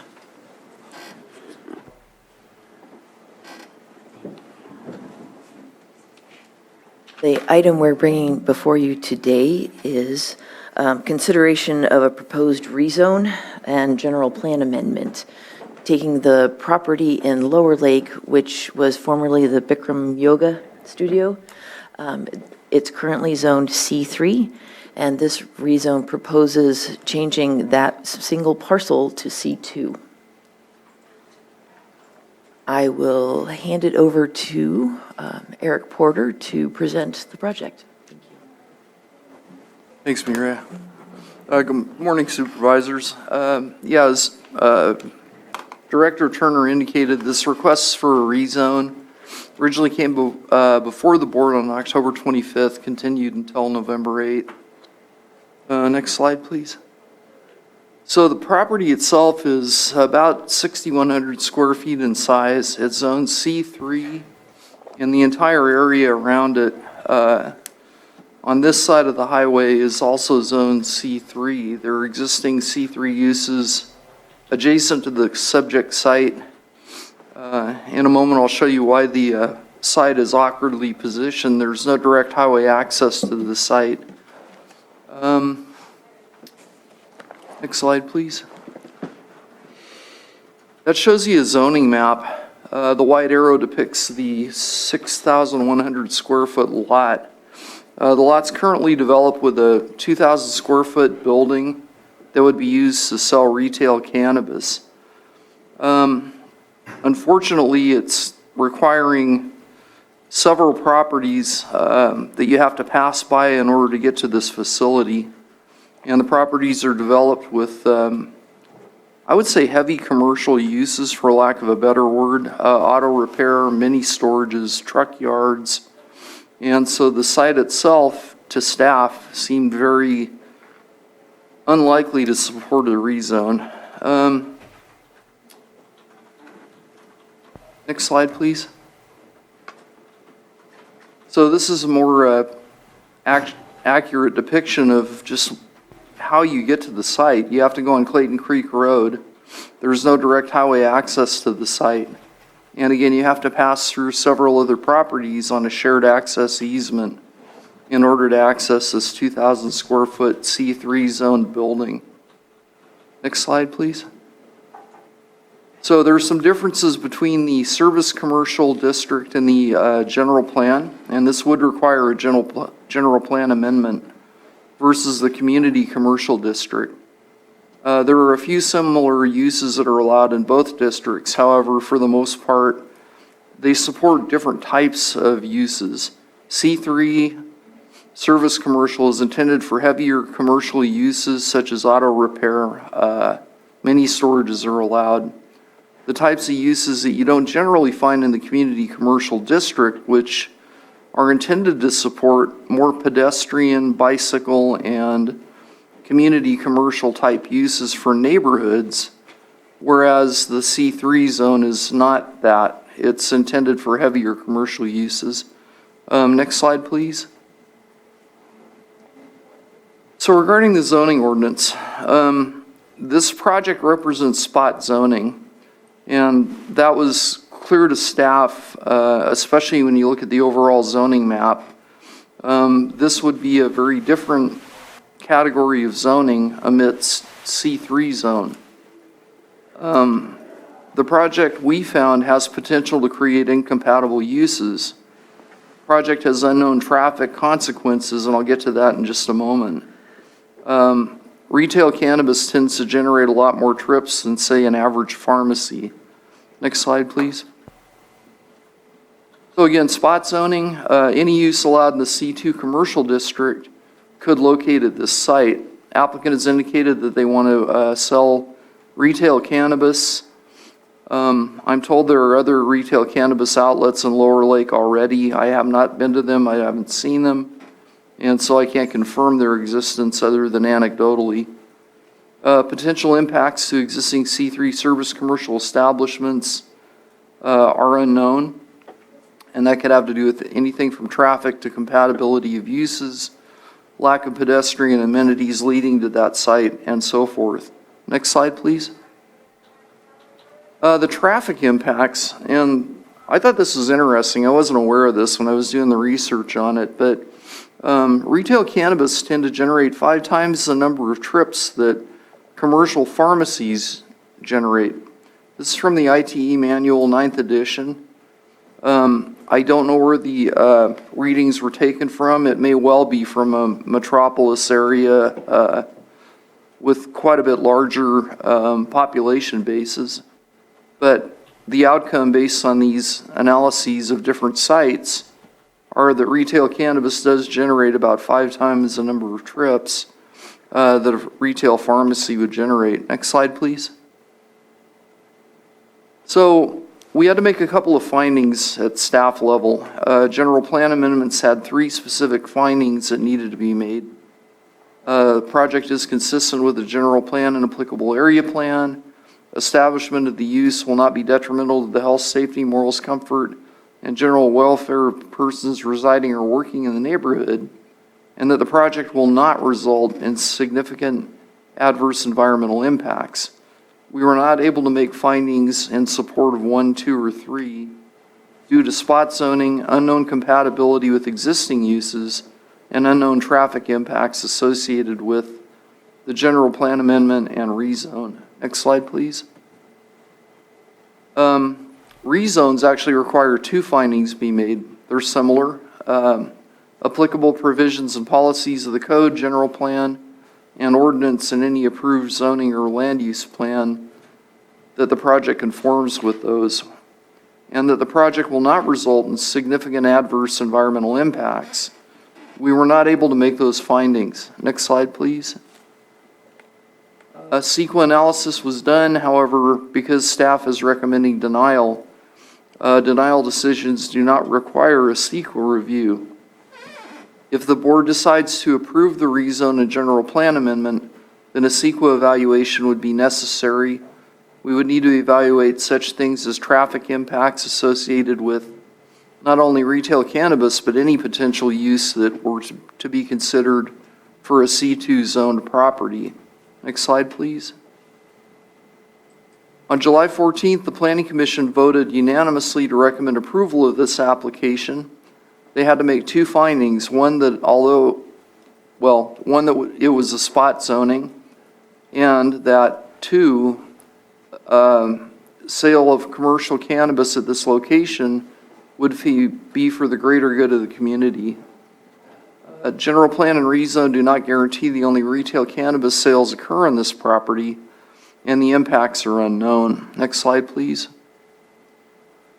We did receive one public comment from Thomas Maddock. It should be in the packet. I didn't understand some of his concerns, but it's in the record. Next slide, please. Recommendation, staff is recommending that the board deny the rezone and the general plan amendment for the reasons stated. However, if the board decides to approve these applications, we would recommend that the board require staff to return to the initial study, update the study, and bring it back to the board for further consideration. And that concludes the presentation. All right, thank you. Is there any questions from the board? Supervisor Simon. Just appreciate the information provided. Obviously, the difference between C2 and C3 there, obviously it was the yoga place, as you said before, and there are a couple other businesses that are located right there. Is it a Self-storage. There's a self-storage, but there's a hydroponic store right there too, right? That moved in, that used to be where Days Supply was. It's kind of transitioned a couple of times in that area.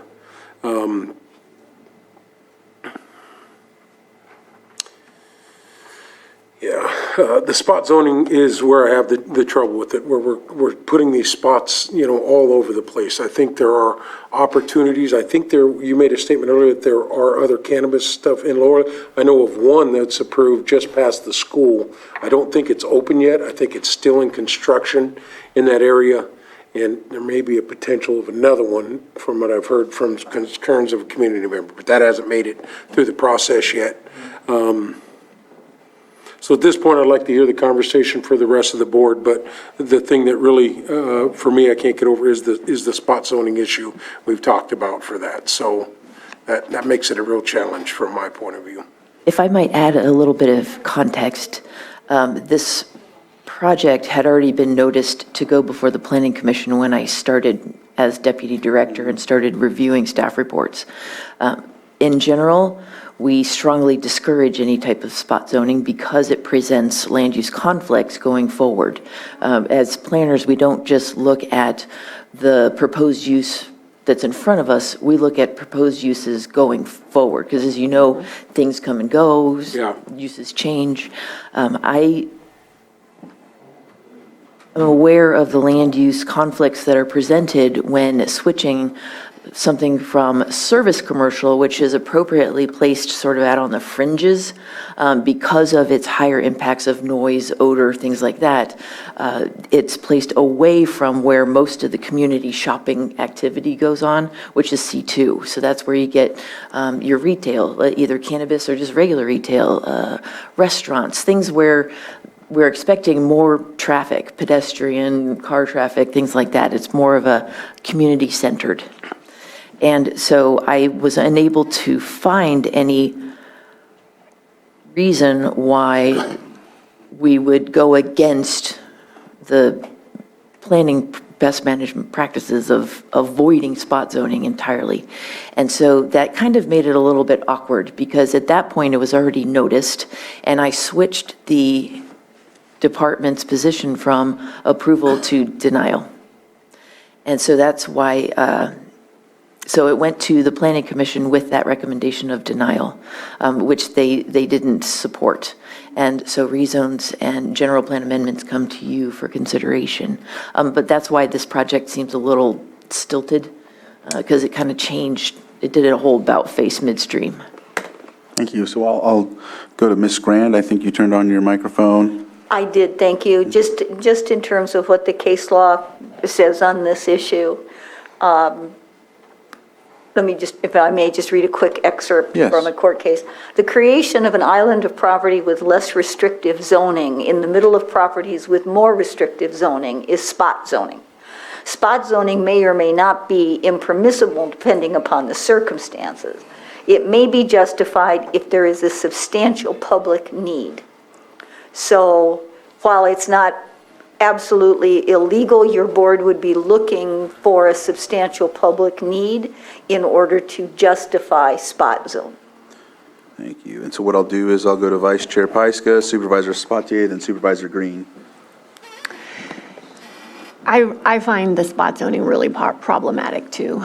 And I'm glad that Director Turner spoke. That was kind of where I was going with this too. If we separate out the proposed use with the future use and how that will fit in with future businesses down the road, it just does not seem compatible.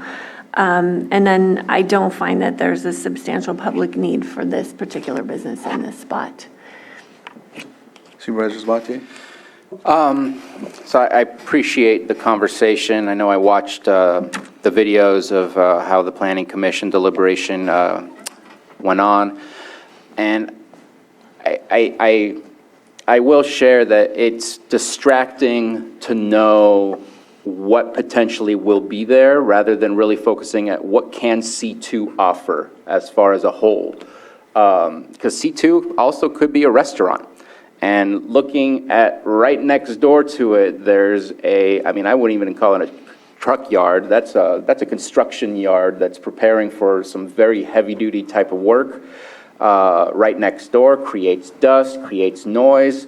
All of a sudden, we would be creating the same situation we've seen where people are complaining about ag on ag land, where, well, that's what ag land is for ag. And so, to me, we got to try to steer clear of those types of conflicts.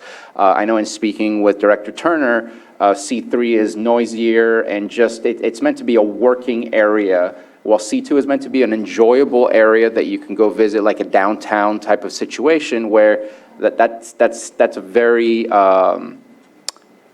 there's conflict for those two to be one and another. I'm also in the belief that C2 is more meant to be within a community growth boundary rather than outside of the community growth boundary. And I would suspect that if we did CEQA on this, we would see that there's an increased greenhouse emissions because of the fact that people have to leave their community to get to it rather than have simple access. I know there was talks about public benefit during the Planning Commission. I'm not going to disagree with their reasoning of the benefits of having access to dispensaries, but this to me is access that's away from where true access should be, which is more in a community growth boundary. So at this moment in time, I just can't make sense of saying yes, because I think it would create a lot of complications in the future as things eventually changed over to what else is allowable within a C2 surrounded by a heavy-duty, more industrial type of C3. So, Supervisor Green? Yeah, thank you. I am looking forward to hearing from the applicant. And I did not catch all of the Planning Commission video, but I got some of it. I got the gist of it. So question for staff, two of them, and one, I do appreciate looking up what was available in the literature as far as trip generation. I don't necessarily accept, without added context to what that engineering thing was, I don't know how much weight to give that particular thing, but I do appreciate the effort on that. I will notice there are adequate access roads, wide roads, regardless of the number of trips. The road infrastructure there is quite suitable to serve this use. And other than an academic opposition to spot zoning in general, I will distinguish two things. One, the proposal here, which is to spot zone to a less intensive use in a more intensive area, C3, surrounding it, versus the converse. If I had a bunch of C2, a retail center, and somebody wanted to drop a C3 junkyard in the middle of it, yeah, I'd probably have a problem with that. But I wonder if staff and/or the applicant could explain a little bit on do we care at all if we are parsing this into a less intense use in a area that would otherwise be zoned for more intensive uses? That seems to me to be on the applicant. If they want to do it in a neighborhood surrounded by junkyards and stuff like that, probably not the best thing, but it is what it is. And the second question for staff, and I think what really the elephant in the room is here, is the fact that C2 allows by right placing of these businesses, and it's either not allowed at all in C3 or it's a major use permit. So I don't think this rezone came out of nowhere. I wasn't paying attention back then, and I don't know what happened with this, but At some point, our commercial cannabis ordinance allowed a by right retail application without any type of use permit, and they just have the site there. So this may be kind of a canary in a coal mine. If there's not a lot of C2 elsewhere in the county, we could see similar applications like this just based on a lack of availability of developable land. And last comment now, just to the public need, absolutely, I'm an old school cannabis warrior. Safe access to medicinal cannabis and adult use cannabis is very much in the public interest here in Lake County. This is the developing county, and we have a lot of people with health needs here. So creating safe access all around the lake, doing the best you can with what you have, this appears to be that type of project. And the other thing that hadn't got mentioned, and maybe was reinforced at Planning Commission, is this is an economic generator. This is sales tax, this is Measure K tax. We don't have a lot of that coming in just yet, but it's important that when a good quality project comes in, notwithstanding the difficulties in siting that this may pose, that we not reject it out of hand just based on kind of a strict adherence to planning principles when we really have to, this board and the Planning Commission are entitled to add some nuance to those basic concerns. So with that, I am looking forward to hearing from the applicant. All right.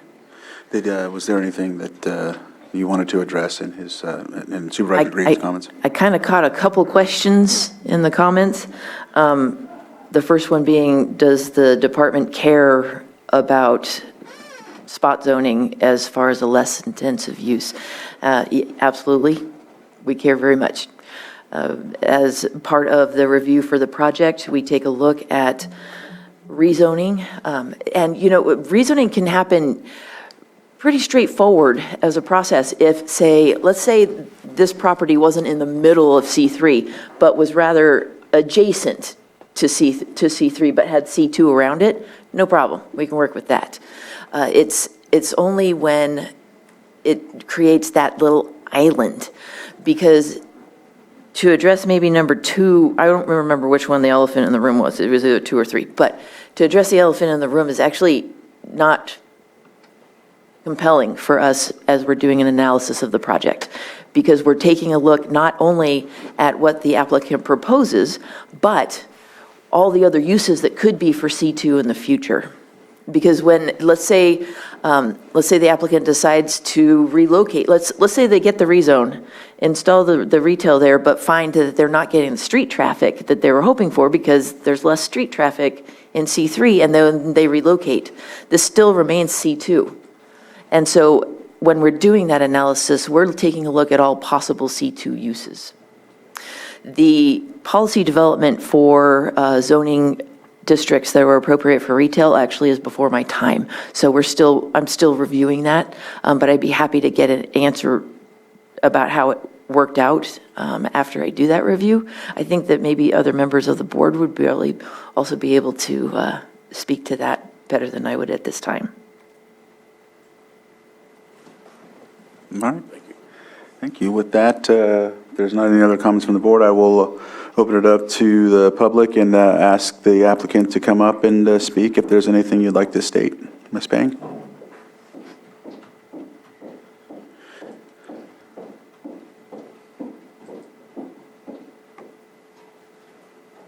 Good morning, board. Good morning, board. I'm not sure that the microphone's on, sir. Okay, there we go. Try again. Good morning. There we go. Hello, I'm Valerie Pang. I don't know if anybody got a chance to see the PowerPoint presentation that the Planning Commission was able to view. I also emailed it to you this morning. I'm not sure if you got to take a look at that.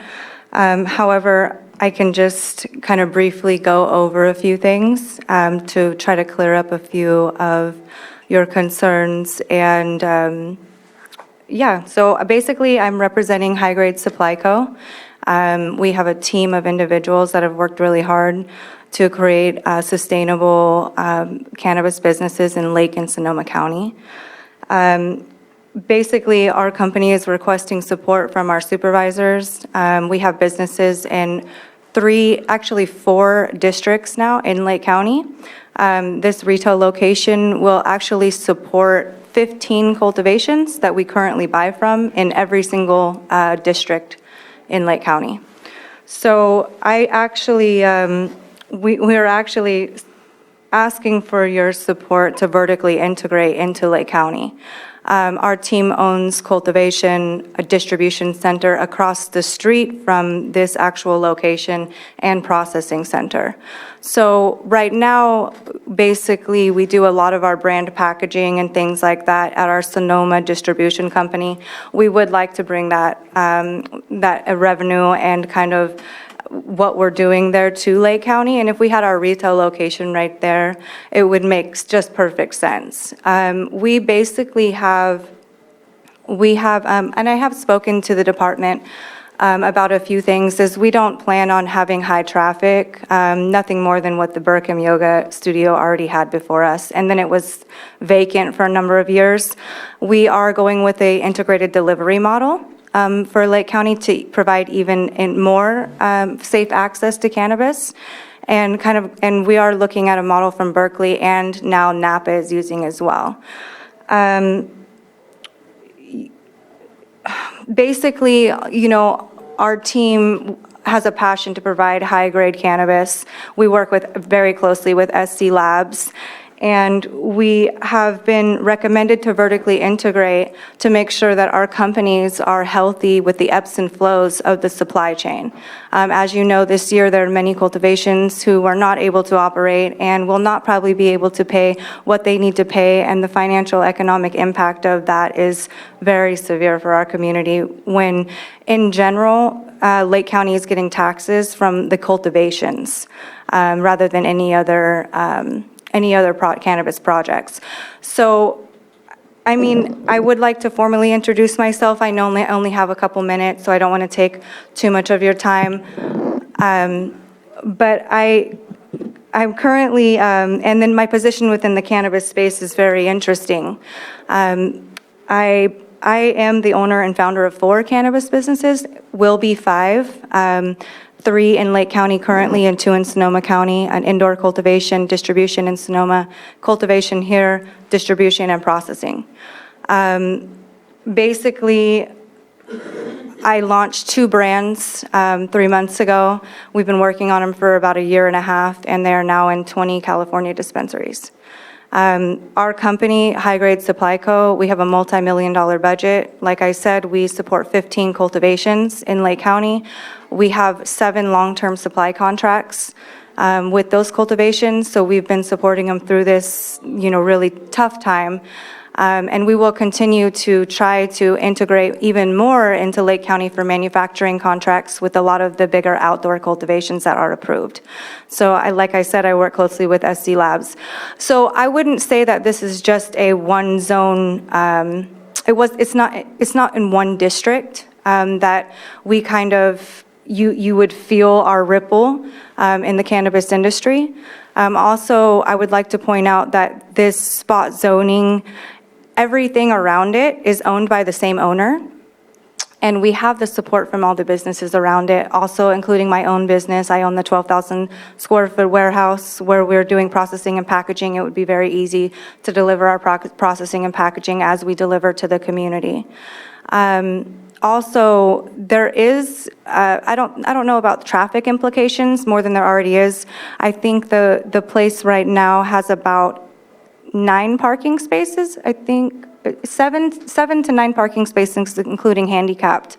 And before, Maria, we actually did get a recommendation from the county before I went into a long-term 10-year lease with the owner, who's also a partner of mine, that because, like Mr. Green was saying, the impact goes from a Zone 3 to a Zone 2, we were actually recommended that this would probably pass as a rezone, because I probably wouldn't have invested, you know, $80,000 into the building thus far if we thought it was going to be an issue moving forward. We had talked to multiple planners when I first got the lease, but we're here now, so I'm just kind of telling you the history of the project. So we have put about 70 to 85,000 when I looked at the numbers yesterday into the building, just putting new floors, getting all the proper surveillance equipment for the dispensary, also putting some disabled things so that people can get into the building properly and things like that. And just making sure that the weed abatement is cleaned up. I haven't seen any of the newer pictures of the building, but the building looks phenomenal now. And so as cannabis grows into our community, my company is definitely going to represent cannabis at a higher level than maybe Lake has had in the past. I'm working very closely with a few vineyards and wineries in Napa County as well to offer events and things like that, and I plan to do that as well in Lake County. So I've been a resident here for about 33 years. I grew up here as a child. I came here when I was 3 years old. I really love my community. I'm staying here forever. And I graduated from Sac State with my master's degree in social work and psychology. I worked for a law firm for a few years.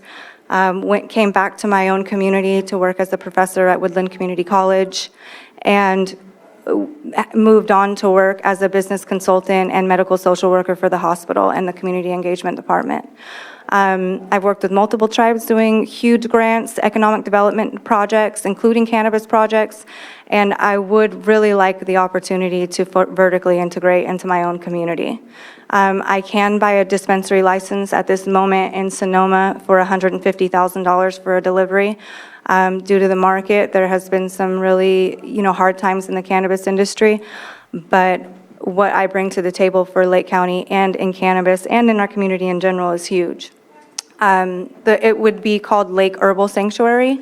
There would be a lot of education around proper use of cannabis and other herbal modalities. So we wouldn't only be delivering just cannabis, but we'd also be delivering teas and wild leaf lettuce, teas and things like that, that decrease opioid use and things like that in our community. So it's a very different vibration, I think, than your usual dispensary that you would see. A few other things is that it is CEQA exempt because there's no changes to the building whatsoever.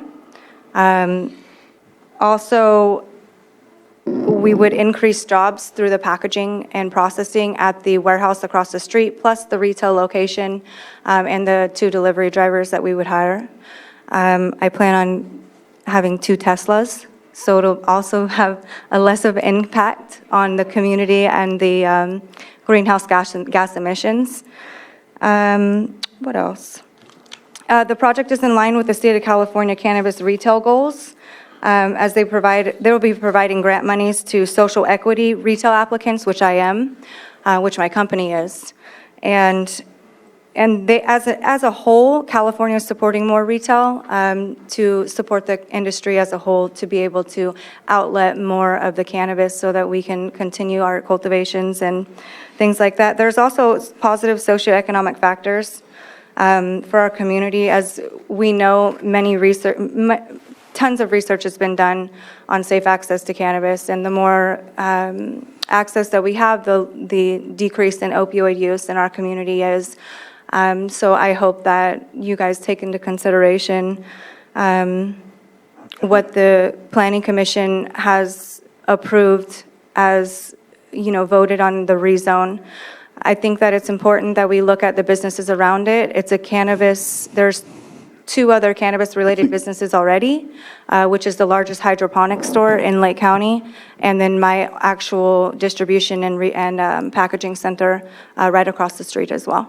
I think we have a question from Supervisor Sabatier. I have a question for the board. I appreciate the level of detail, but I feel like we're doing a use permit hearing with all of these details of a project versus a rezone. And I think that it deviates and distracts from understanding if a rezone is appropriate or not appropriate by looking at what does C2 offer and what does C3 offer. I think, in my opinion, the details go into a realm of something that's not what we're here for today. I hear that. That's just my opinion. And I hear that. I just allowed Mr. Ms. Peng to speak because I think she was giving an insight as to the need of the community, so I figured I'd let her continue. Plus, last time she went to speak on this and didn't have the opportunity, so I felt the need to give her the opportunity to speak. And so if that completes your presentation, I have people on the Zoom that have public input. If there's not any other questions, I think Supervisor Green has one.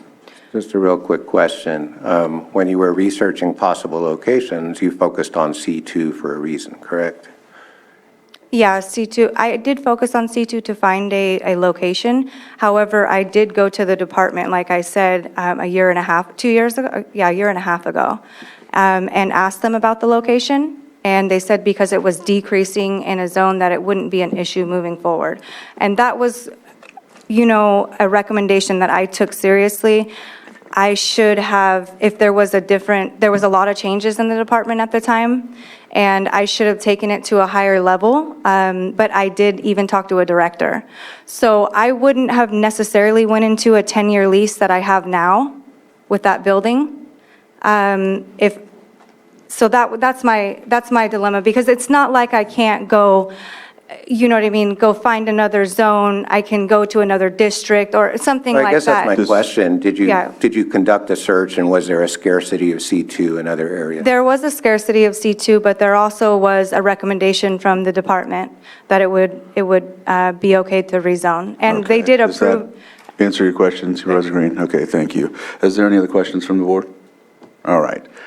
So with that, thank you for your presentation and what you've had to state about this project. And if there's possibly any questions from people online, I'll go ahead and ask you to return. But what I'll do is I'll open it up to Zoom, where we have Russell Kramer. You have your hand raised. If you could state your name for the record, and we'll go ahead and start your 3 minutes.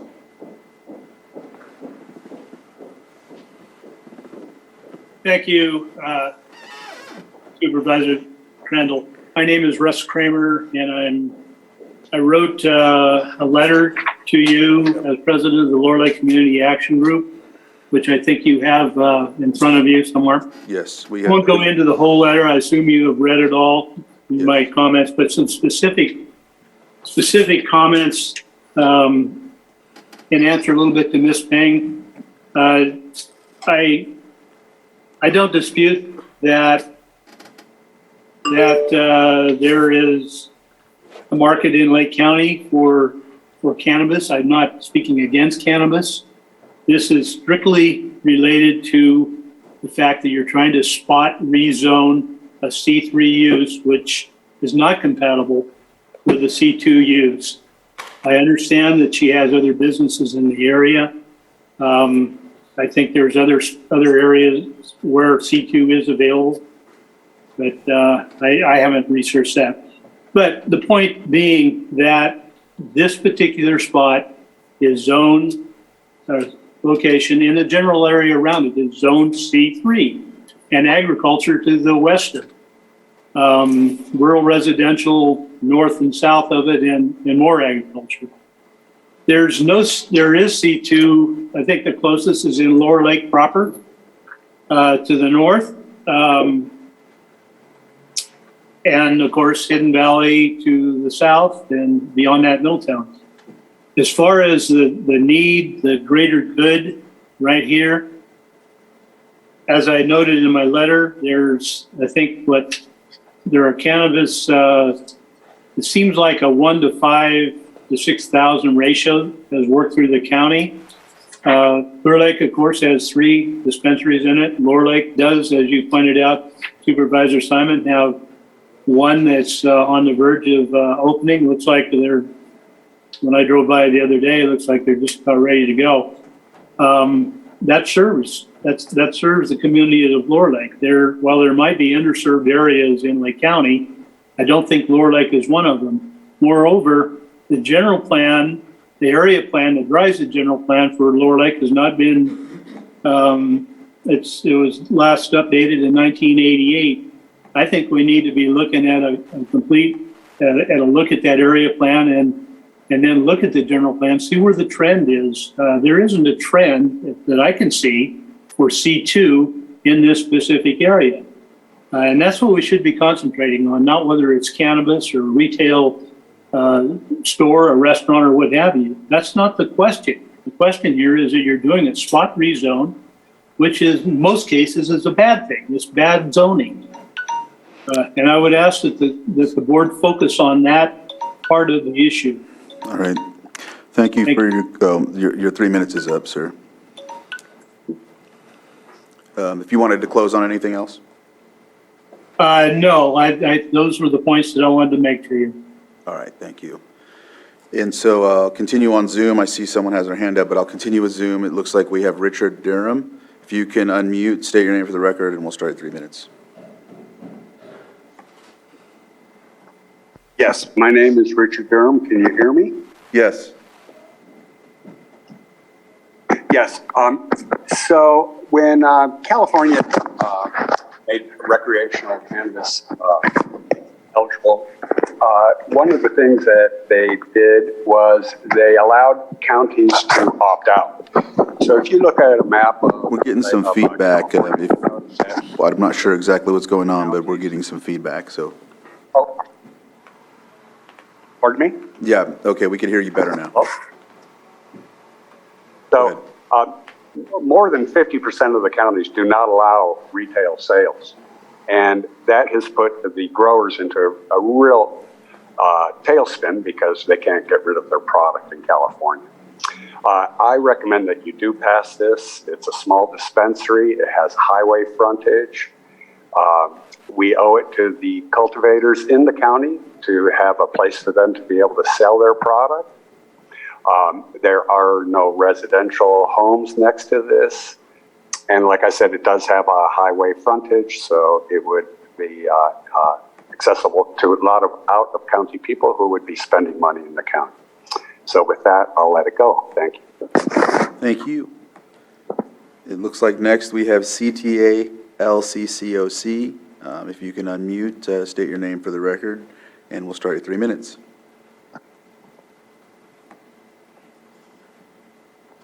All right. There you go. Okay, thank you.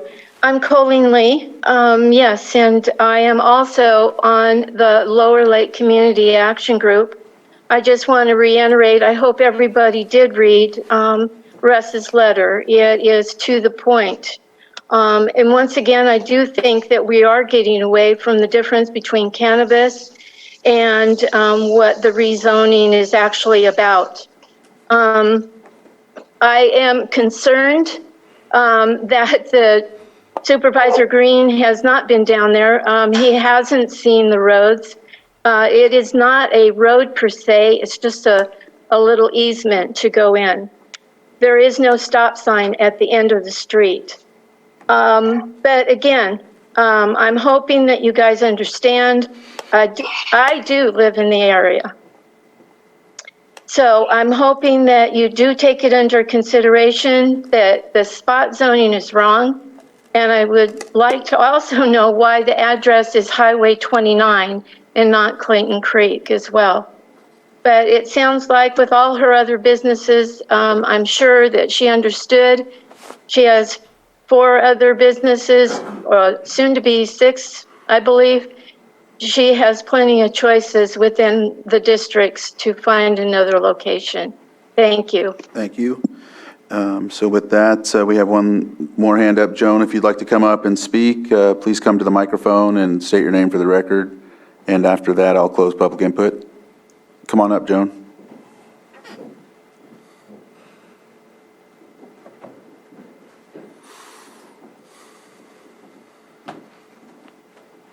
And this is for a rezone. Thank you. I'd like you to explain what spot zoning is. And I think that on Main Street, Kelseyville, there's a lot of different stores that sell wine. And I think that retail cannabis is comparable these days to wine. And I think this woman ought to get a break. There are 15 different cultivations that are part of her business, and I want to know how much taxes they've paid. Thank you. Thank you, Joan. I'll close public input from here forward, and if there's anyone that wants to elaborate on spot zoning, Supervisor Sabatier? I would ask Director Turner, I don't think you can open up a convenience store or a liquor store in a C3. I don't know that that's allowed. So I think That's more of a C2 community commercial use. Right, so the selling wine at that location, unless it was across the street, it's ag where there's a winery, but it would not be allowed to have a store that sells wine. So just want to make that comment. But as far as spot zoning, I'll let the... Not to mention, any sale of alcohol requires a license, doesn't it? State license? And that is one of my concerns. C2 allows bars as an allowable use. A location that far away from the main community, I just think there's certain allowable uses that I think creates problems in my mind. If we go to a C2. Regarding the definition for spot zoning, I would defer to County Council because she gave us a really good one in the beginning. All right. Ms. Grant, if you wanted to... Go back and find what I did. Yeah, if you want to elaborate on spot zoning. Okay. Shall I just reread what I had? Yes. All right. The creation of an island of property with less restrictive zoning in the middle of properties with more restrictive zoning is spot zoning. Spot zoning may or may not be impermissible depending upon the circumstances. A rezoning ordinance may be justified if a substantial public need exists. Thank you for that. And so with that, if there's nothing else, I think it looks like we're ready for action. I know we have a hard stop at 11:45, so I don't know if there's any more discussion that needs to be done, or anybody's ready to take action.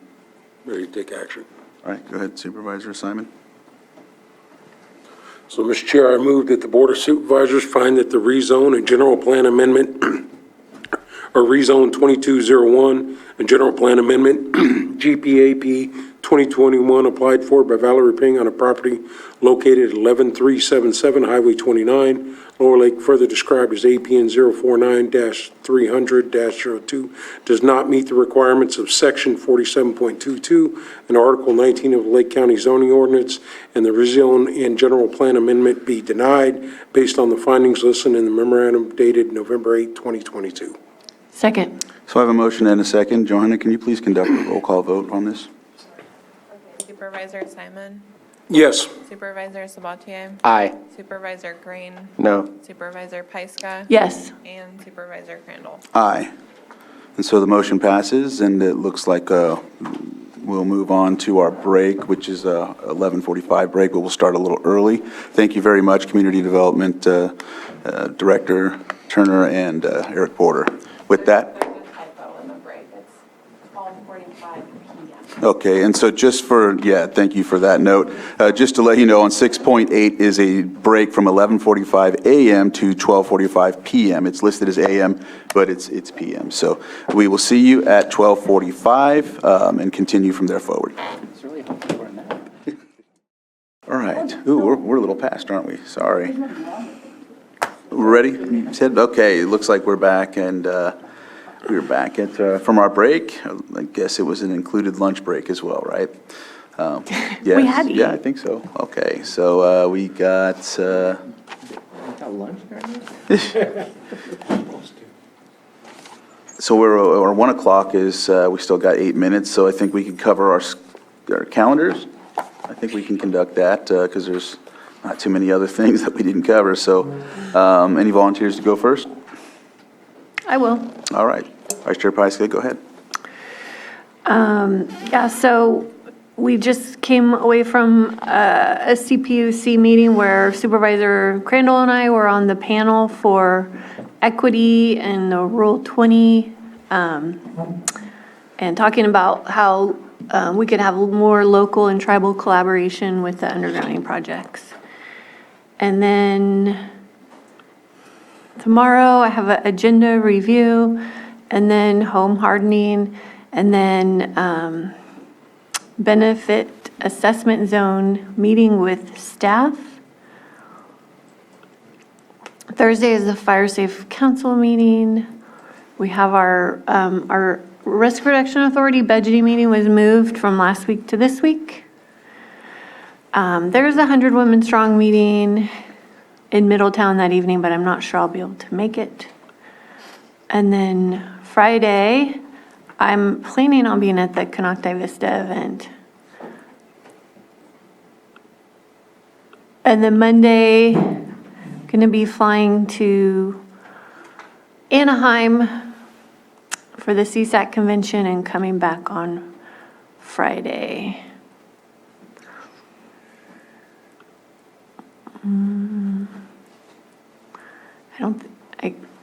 Yeah, and then back here on the 22nd.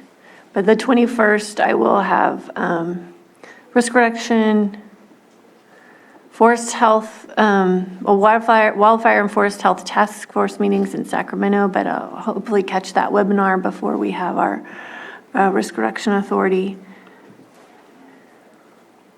And then back here on the 22nd.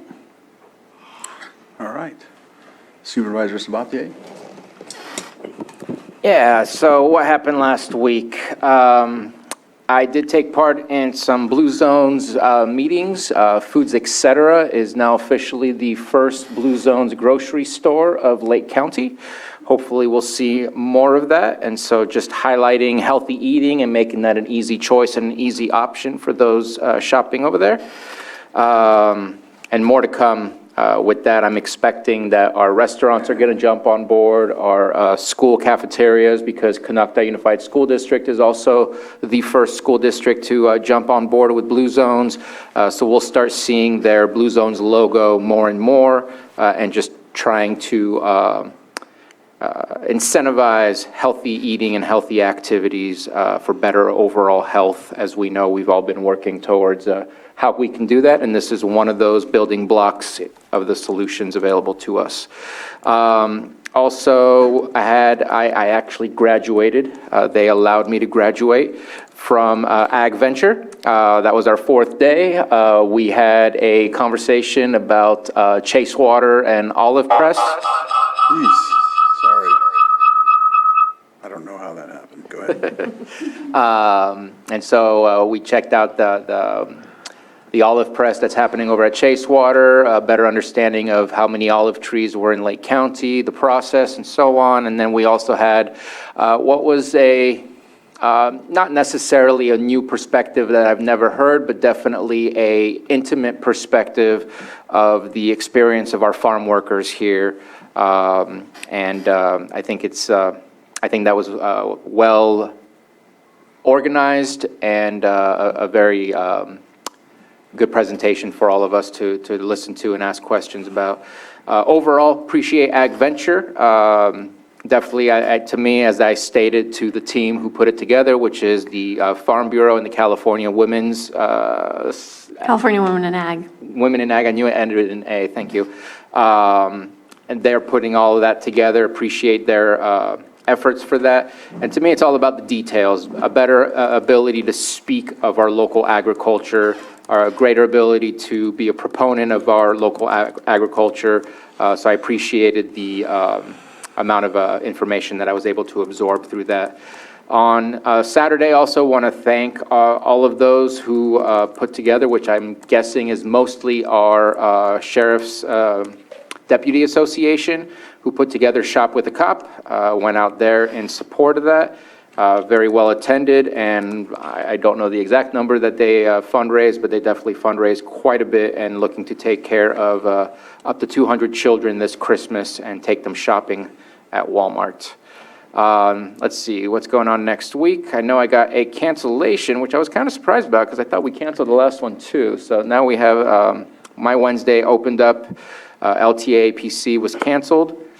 I am having a discussion with our Ag Commissioner later on that day, just trying to take things that I've learned and things that I foresee need to be discussed for the future from Ag Venture and having that discussion with our Ag Department and our Ag Commissioner. Then on Thursday, at this moment, all I have is the Clean Water Act program. I thought I had something else, but it's pretty empty. And then I believe the website is, hopefully we'll have all the approvals from all of the department heads and we'll see where we are with the website. For some reason, my calendar is very light, but other than that, I'll be filling that in with other work as I prepare for bringing stuff to the board agenda. And I believe that's it for now until Tuesday. Oh, and I do have a PEG board meeting that evening on Monday, the 14th as well. So that's it. All right. Supervisor Simon? Yeah, first of all, I just, returning back to work here, I want to thank for, all the well wishes and everything with my family. I appreciate that. Tomorrow I have, we had LTA APC, but as you said, it's been canceled. So I will make that Lake County Project Team meeting, which I have on my calendar. Lower Lake Action Committee Group has not been meeting on Wednesdays. Hopefully, in the beginning of the year, we'll get that started again. We did hear from them today, obviously, with Russ Kramer. So they're still active in the community and greatly appreciate the work they do. On Thursday, have the RRA budget meeting that was moved, and I will be attending that on Thursday. It's going to be here, Jessica, in the courthouse. And then Thursday night, we have the math meeting, Middletown Area Town Hall. This week, we will be discussing, special districts will be there talking about sewer rate increases, so that's on the agenda, so we'll be addressing that. On Friday, I did have an email, which I'm looking back through here. Did Congressman Thompson's office reach out to anybody else about reading something on a Veterans Day celebration? So I'll get back with Brad. Is anyone else going to be attending the 11? All right, I will reach out to them. On Friday? EJ? Yes, on Friday. If there's a statement that the Congressman wants to be read, I'll get that to you. Excellent. All right, because I think, can three of us be at that one, Anita? It's just a community veterans celebration. Yeah, it's just a public celebration. As long as you're not discussing county business, you're fine. So then I'll get that coordinated. I'm probably going to attend that too. So I'll just go from there. And if I can't, I'll coordinate with you, EJ. Excellent. On that. And obviously, thank all the veterans for our service, for their service to our communities, and you as the chair. Thank you for your service. Friday night, I have a football game, playoff game. Lake County teams are in the playoffs. I think we have 4 right now for football. I think soccer just kind of wrapped up too. I just want to say that, being a coach in this community, seeing all the schools and the participation, this little old county puts some good stuff on the map, I tell you. So I just want to congratulate all the fall teams for their runs in the playoffs or potential runs in the playoffs. So just, want to bring the highlight to the hard work and, that those kids put in every year, and all the volunteers that go out there and do the work with the kids. So just want to highlight that, obviously, and wish everybody luck. And we can. I think the only 2 may run into each other is Kelseyville and Clear Lake, maybe. But the other schools will all in different divisions, so it's interesting. So wish everybody luck, stay healthy, and have a good time in the playoffs. So Sunday, I'll be out of town. I'll be attending something over in Chico on Saturday, and then back here for the meeting on Tuesday. And once again, I want to thank you for the outpouring of support of the family and myself during these tough times, obviously. Thank you. Thank you. Supervisor Green? Yeah, thank you. I may have overshared last week, so this week I'm undersharing. I'm going to fly out Sunday to CSAC and fly back on Friday. I get to go to the Monday session for newbie supervisors, and I guess there's a little course that goes after that. So I'm looking forward to hanging out and putting mouse ears on in all our spare time. I'm sure there will be lots of spare time down there. I do hope to attend the event on Friday out at the casino. It was a great event, very moving event last year. I think this year will probably be even better. So as we mentioned during the previous session, yeah, there'll be some sadness, but it really is a happy time to come together as a community, celebrate the strength of our country and the strength that our veterans have committed in laying down their lives and their bodies and their well-being for us and our nation. Other than that, my calendar mainly involves little whining sessions and trying to get my computer set up. I'm very jealous of all the people looking at their calendar and email, so I'm going to be working to get all up to speed so I can be very communicative with everybody and all that. But Still going to be doing some department head meetings this week. Got about halfway through, I suppose, and very appreciative of all the department heads I've already met with. Very constructive conversations, very positive. Definitely some challenges in most of our departments, but I'm very excited to be able to work with them and looking forward to the department heads I haven't been able to meet with yet. So appreciate everyone's patience as I go into this learning curve. But that's it for my calendar. Thank you. All right, thank you. So I'll get you my calendar. So tomorrow I have agenda review, then a meeting with Senator McGuire for the with Train, CEDMC meeting. Let's see, I have Thursday, Cannabis Ad Hoc Committee with RCRC, then Clean Water meeting on Thursday. Friday, I'll be attending the Veterans event at Canocti Vista Casino. Let's see, Saturday. I don't think I have anything planned yet. CAO meeting on Monday, Community Visioning Forum planning meeting on that day. Highlight on some things that happened last week. Let's see, first I'll go backwards. One Team, One Dream. As you can see right here, we have a award that One Team, One Dream gave to the county for their funding, distribution, or allocation for the event for the businesses that applied, and there was 5 for the established business that took place, and they all placed were 25,000, 20, 15, 10, and 5. And I was glad that I wasn't a judge, because I would have been biased to the businesses in my district. Appreciate Supervisor Green being there as well, along with Director Turner. Let's see, the new businesses, there was a young lady, 19 years old, that won the new business first place. And so then there was another place in Clear Lake, the Beeswax, and then a lady out of Upper Lake that received funding on that too. So it was a really good event. The gala went really well. Then let me go back to, Ag Venture. That was, we graduated. We got our diplomas for that. It was a very good event. I really appreciated going to the different sites, learning about all of the intricacies of ag, which I really never fully understood. I do know that my great-grandparents were ag workers in Hopland and everywhere. They would travel and do the same thing.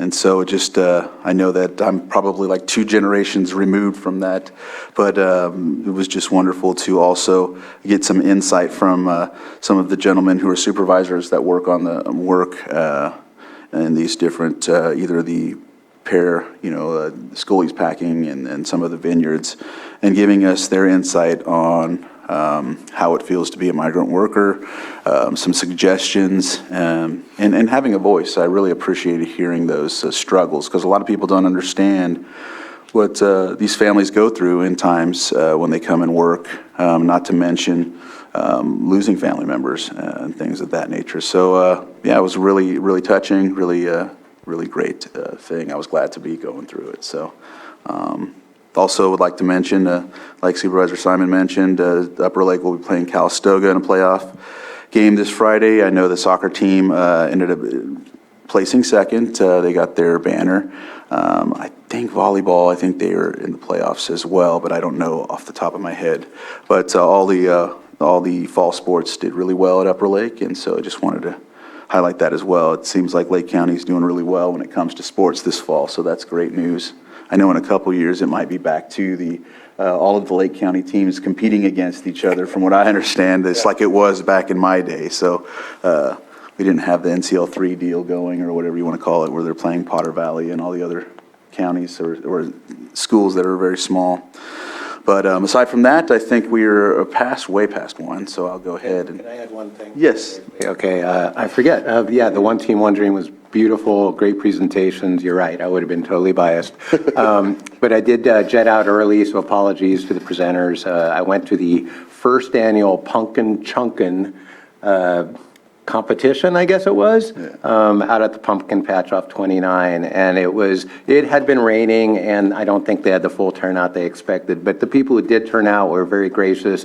It was a fun event. I got there in time to witness this huge pumpkin just like going off. And I don't even know, it was like hundreds of feet. It was incredible. And Kelseyville High School students ended up welding together this contraption that looked way too dangerous for anybody, but it was beautiful, and I'm excited for the future of this event. It was a benefit for 4-H and FFA, and it was nice to see the ag community come out and support them, and it was nice to see the students do such a great job with this highly dangerous machinery, and nobody died except a few pumpkins. So look for that event next year. It's going to be a good one.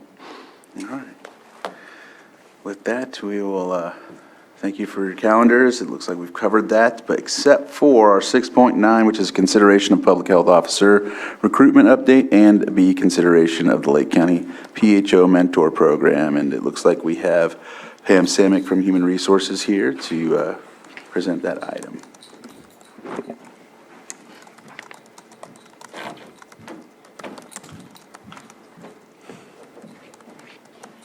And I also see Jonathan Portney, the Director of Public Health, on as well, on Zoom.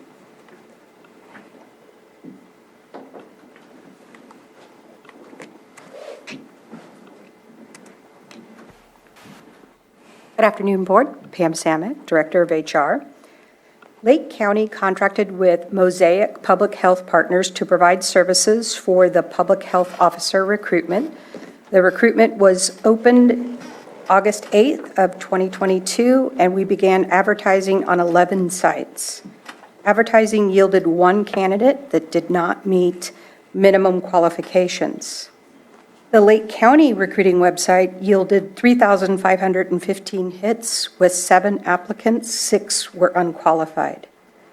Mosaic identified and contacted 115 potential PHO candidates serving in the PHO and assistant PHO roles across California.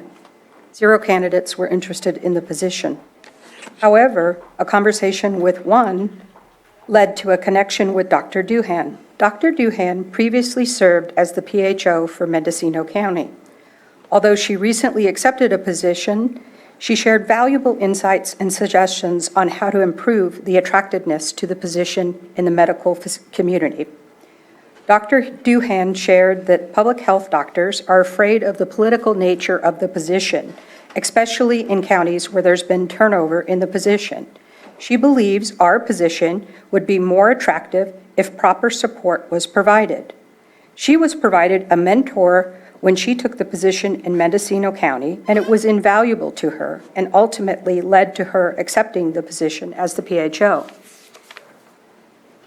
Dr. Duhan has a substantial network in public health, and she would actively promote and encourage doctors to consider the Lake County position if she believes our new PHO would be provided the kind of support she received. Dr. Duhan proposes a mentor program similar to the program she was provided in Mendocino. The proposed mentor program is 3 to 6 months in duration. The first 1 to 2 months, 5 to 10 hours per week. Third month would be up to 5 hours per week. Months 4 through 6 would be as needed, not to exceed 10 hours per month. Her consulting rate is $250 per hour. Staff believes that the recruitment and ultimately the PHO position would be more successful with access to Dr. Duhan's network and support. Jonathan Portley, Health Services Director, has spoken with Dr. Duhan and is here to share his insights and merits of the proposed mentor program. Thank you, Pam, and good afternoon, board, and hello, community. I wish I could be there with you in person next time. I have intent to do so. Supervisor Green, it was great meeting with you last week. Dr. Mimi Duhan is a skilled PHO and physician. And as Pam has indicated, the opportunity to provide a comprehensive, well-rounded resource like Mimi to incoming PHO will be invaluable. Now, I did receive confirmation from HOAC, which is a Health Officer Coalition, and they are rolling out also a 6-month PHO education mentorship program. However, that's not going to be rolled out until the next year. So how I see it will be beneficial to the board, to the health department, and to the county, as Pam has expressed the strong consideration for contracting Mimi to onboard a PHO for us. From there, we will be able to roll the PHO into the HOAC program when it is rolled out to continue the education. It'd be unfair for us as leaders to expect a non-public health medical director to have a public health well-rounded concept in only 6 months. So I feel like this stepping stone approach to onboarding to support our county will be invaluable and beneficial. And I would like to recommend the health department and Pam and leadership to move forward to contract Mimi Dohan. Thank you.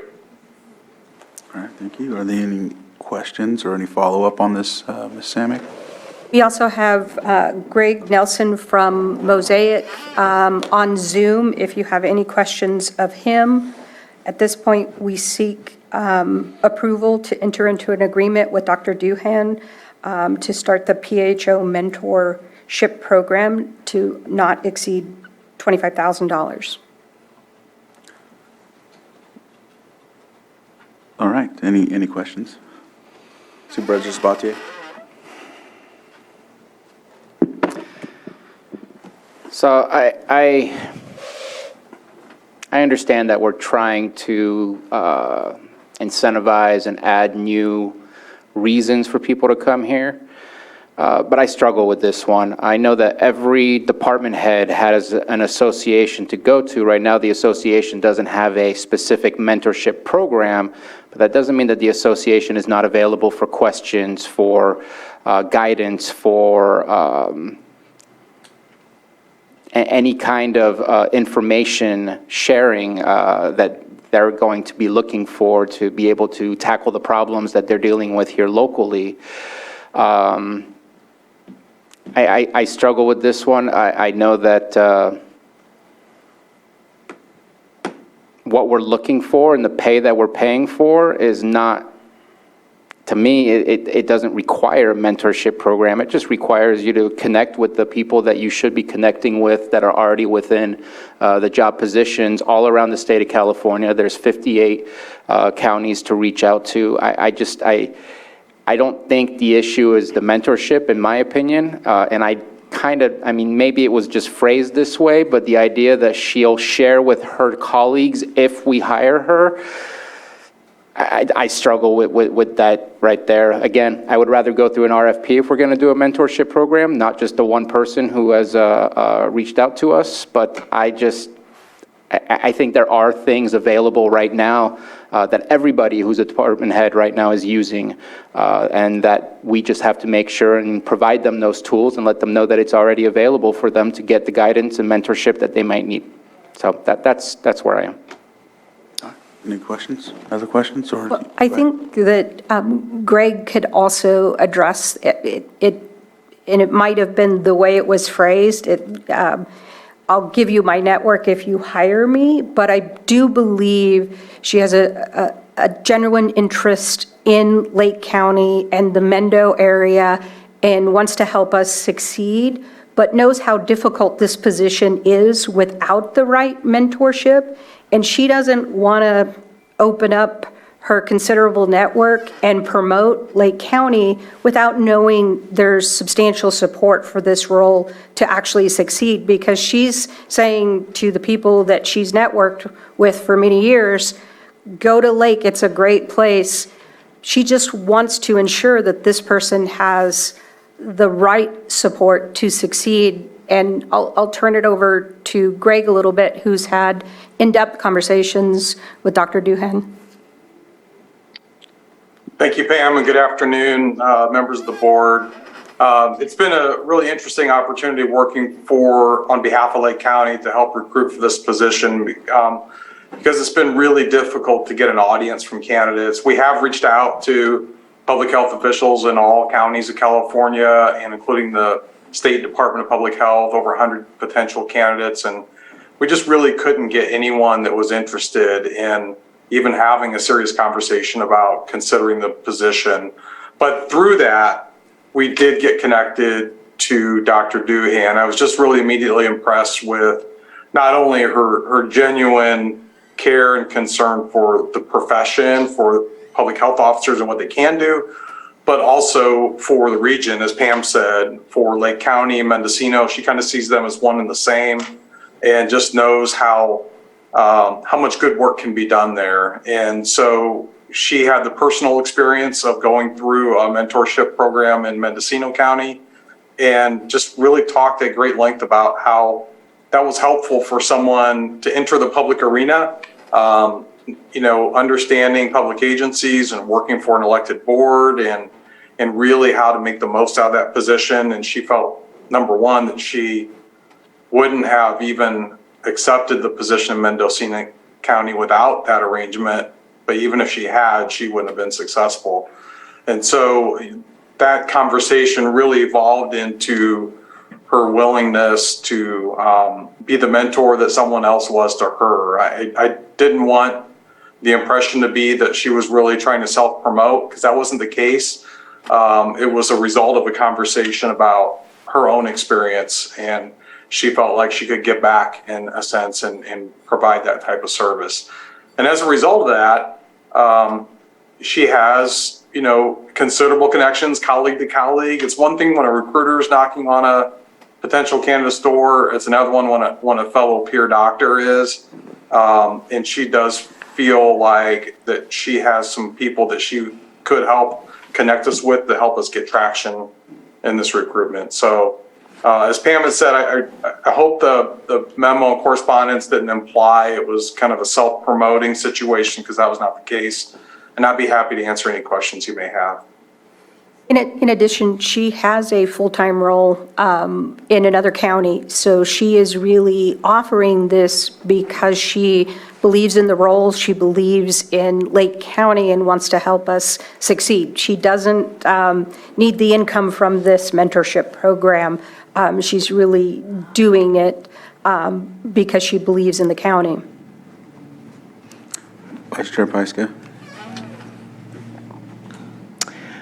We've been really struggling in this department for a long time, and mentorships are such a great idea. I know working in the school system, the principals are assigned mentors when they take on a new job to be supported in a new role and to help them grow. So I think this is a good option for us to consider, but I'm wondering, when does the Mosaic mentorship begin? You said it was next year. Is it beginning of the year or further in the year? Oh, you said Mohawk? Oh, I thought it was Mosaic. That's all right. It is actually, I have the email from Mohawk, and it says sometime next year. So it's still in that development, so they don't have any dates or anything. Okay. So it is something that we should consider, because we don't have that as an option yet. If we were to get a candidate and this was something that would entice them to come and grow into this role if they didn't have that experience, which we're really not finding candidates. It's been a long time since we've had a large pool of candidates. I think it's been well over a year. So I think it's an investment that we need to consider. Director Portney? Thank you, Board. I would also like to express how beneficial this immediate support will be to me as a director of the department. From the beginning, since Gary Pace left, we have initiatives like the Mohawk program, right? That's intricate, delicate, and specific aspects of it to Lake County that I know the contractor is sorry.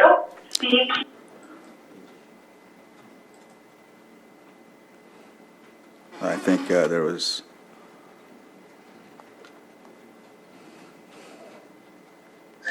It's going to continue code bluing at the emergency department, but the intricacies of our county and the understanding Dr. Mimi has in navigating that would not be attainable by phoning another county or calling up here. So again, I highly recommend this really site-specific resource because it will be beneficial to support me, the program, you as a board, and the county as a whole without hiccup. And that's what we're really trying to do here as we transition into the opportunity for the 6-month state program for onboarding PHOs. Thank you.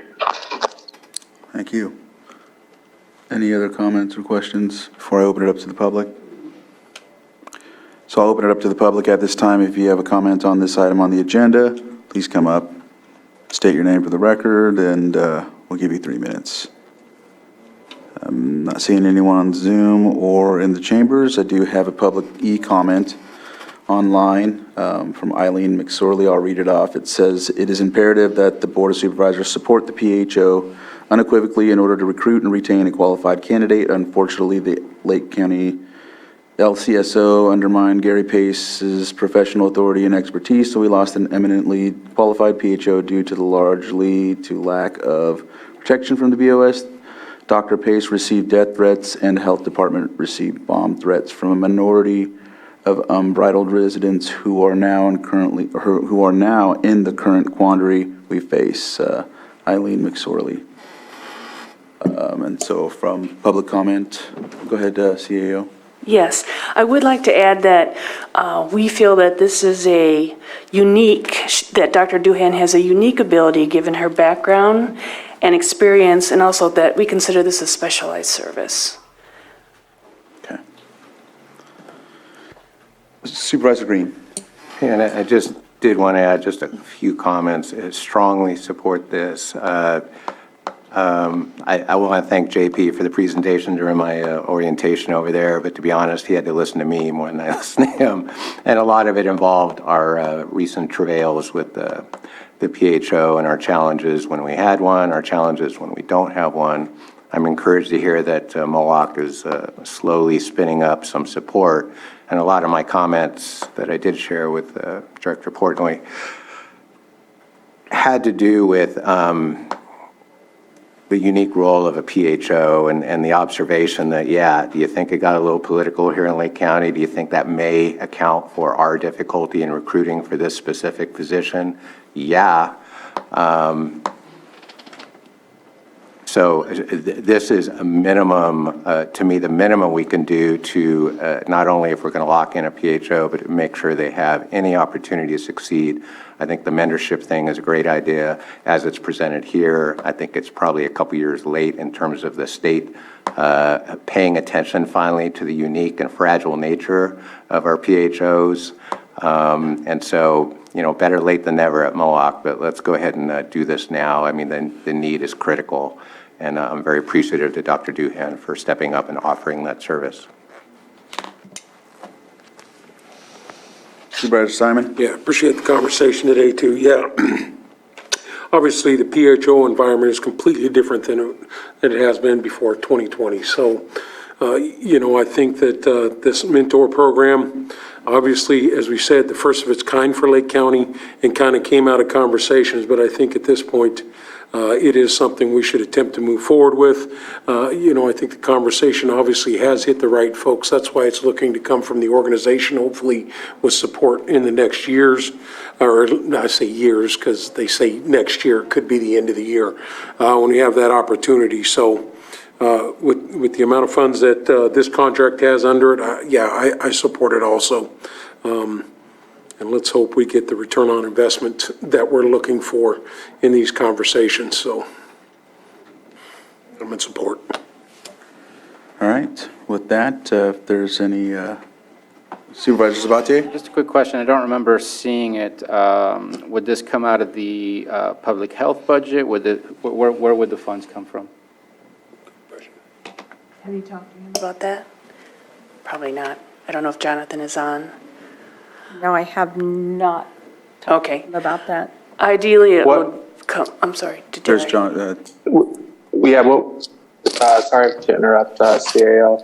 What I would envision is setting up a similar contract to our medical consultants. I think that would be the most feasible option, and open for other suggestions. all right, Vice Chair Pyska. Yeah, all ready to make a motion? If there's any other comment? Are there any other comments before? All right. Okay. Seeing, I move that we approve the agreement with Dr. Duhan for the PHO mentor program not to exceed $25,000. Second. so I have a motion and a second, however, I just have a question. What agreement are we agreeing to? All we have is the memo. Right, what is? Yes, Is it more direction to staff? And then correct, to we'll bring come back the Okay. memo for. Oh, okay. Yes. So is that consensus or a motion then? I haven't seen. Either way, oh, you're just giving direction to staff at this point. and that's, well, it says approve the Lake County Public Health Officer Mentor Program. And that's just direction, or is it approval? I think the best way to do this would be to do a motion to approve the program and direct staff to bring back an agreement. So moved. So seconded. So I have a motion and a second. All in favor signify by saying aye. Aye. Aye. Opposed? Nay. Motion carries. All right, thank you, Pam. Thank you, Director Portney. With that, it looks like we've covered everything on our agenda except for closed session. So we will move on to our item 8, closed session. 8.1, public employee appointment pursuant to Government Code Section 54957B1, interviews for public health officer, appointments of public health officer. 8.2, conference with legal counsel, existing litigation pursuant to Government Code Section 5456.9D1, City of Clear Lake versus California, or County of Lake et al. 8.3, conference with legal counsel, existing litigation pursuant to Government Code Section 5456.9, Flesh versus County of Lake. 8.4, conference with legal counsel, existing litigation pursuant to Government Code Section 54956.9, D1, Sabaloney versus County of Lake. With that, we'll go into closed session, and we'll see you after. Yeah. Is there any action to be taken? Yes, there is action to be taken from closed session on item 8.4, and I move in the matter of Sabaloney versus County of Lake to approve the settlement in the amount of $41,548.90. Second? Motion and a second. Roll call, please, or no, just do a vote. All in favor? Aye. Aye. Any opposed? No? Okay, motion passes. And our meeting's adjourned.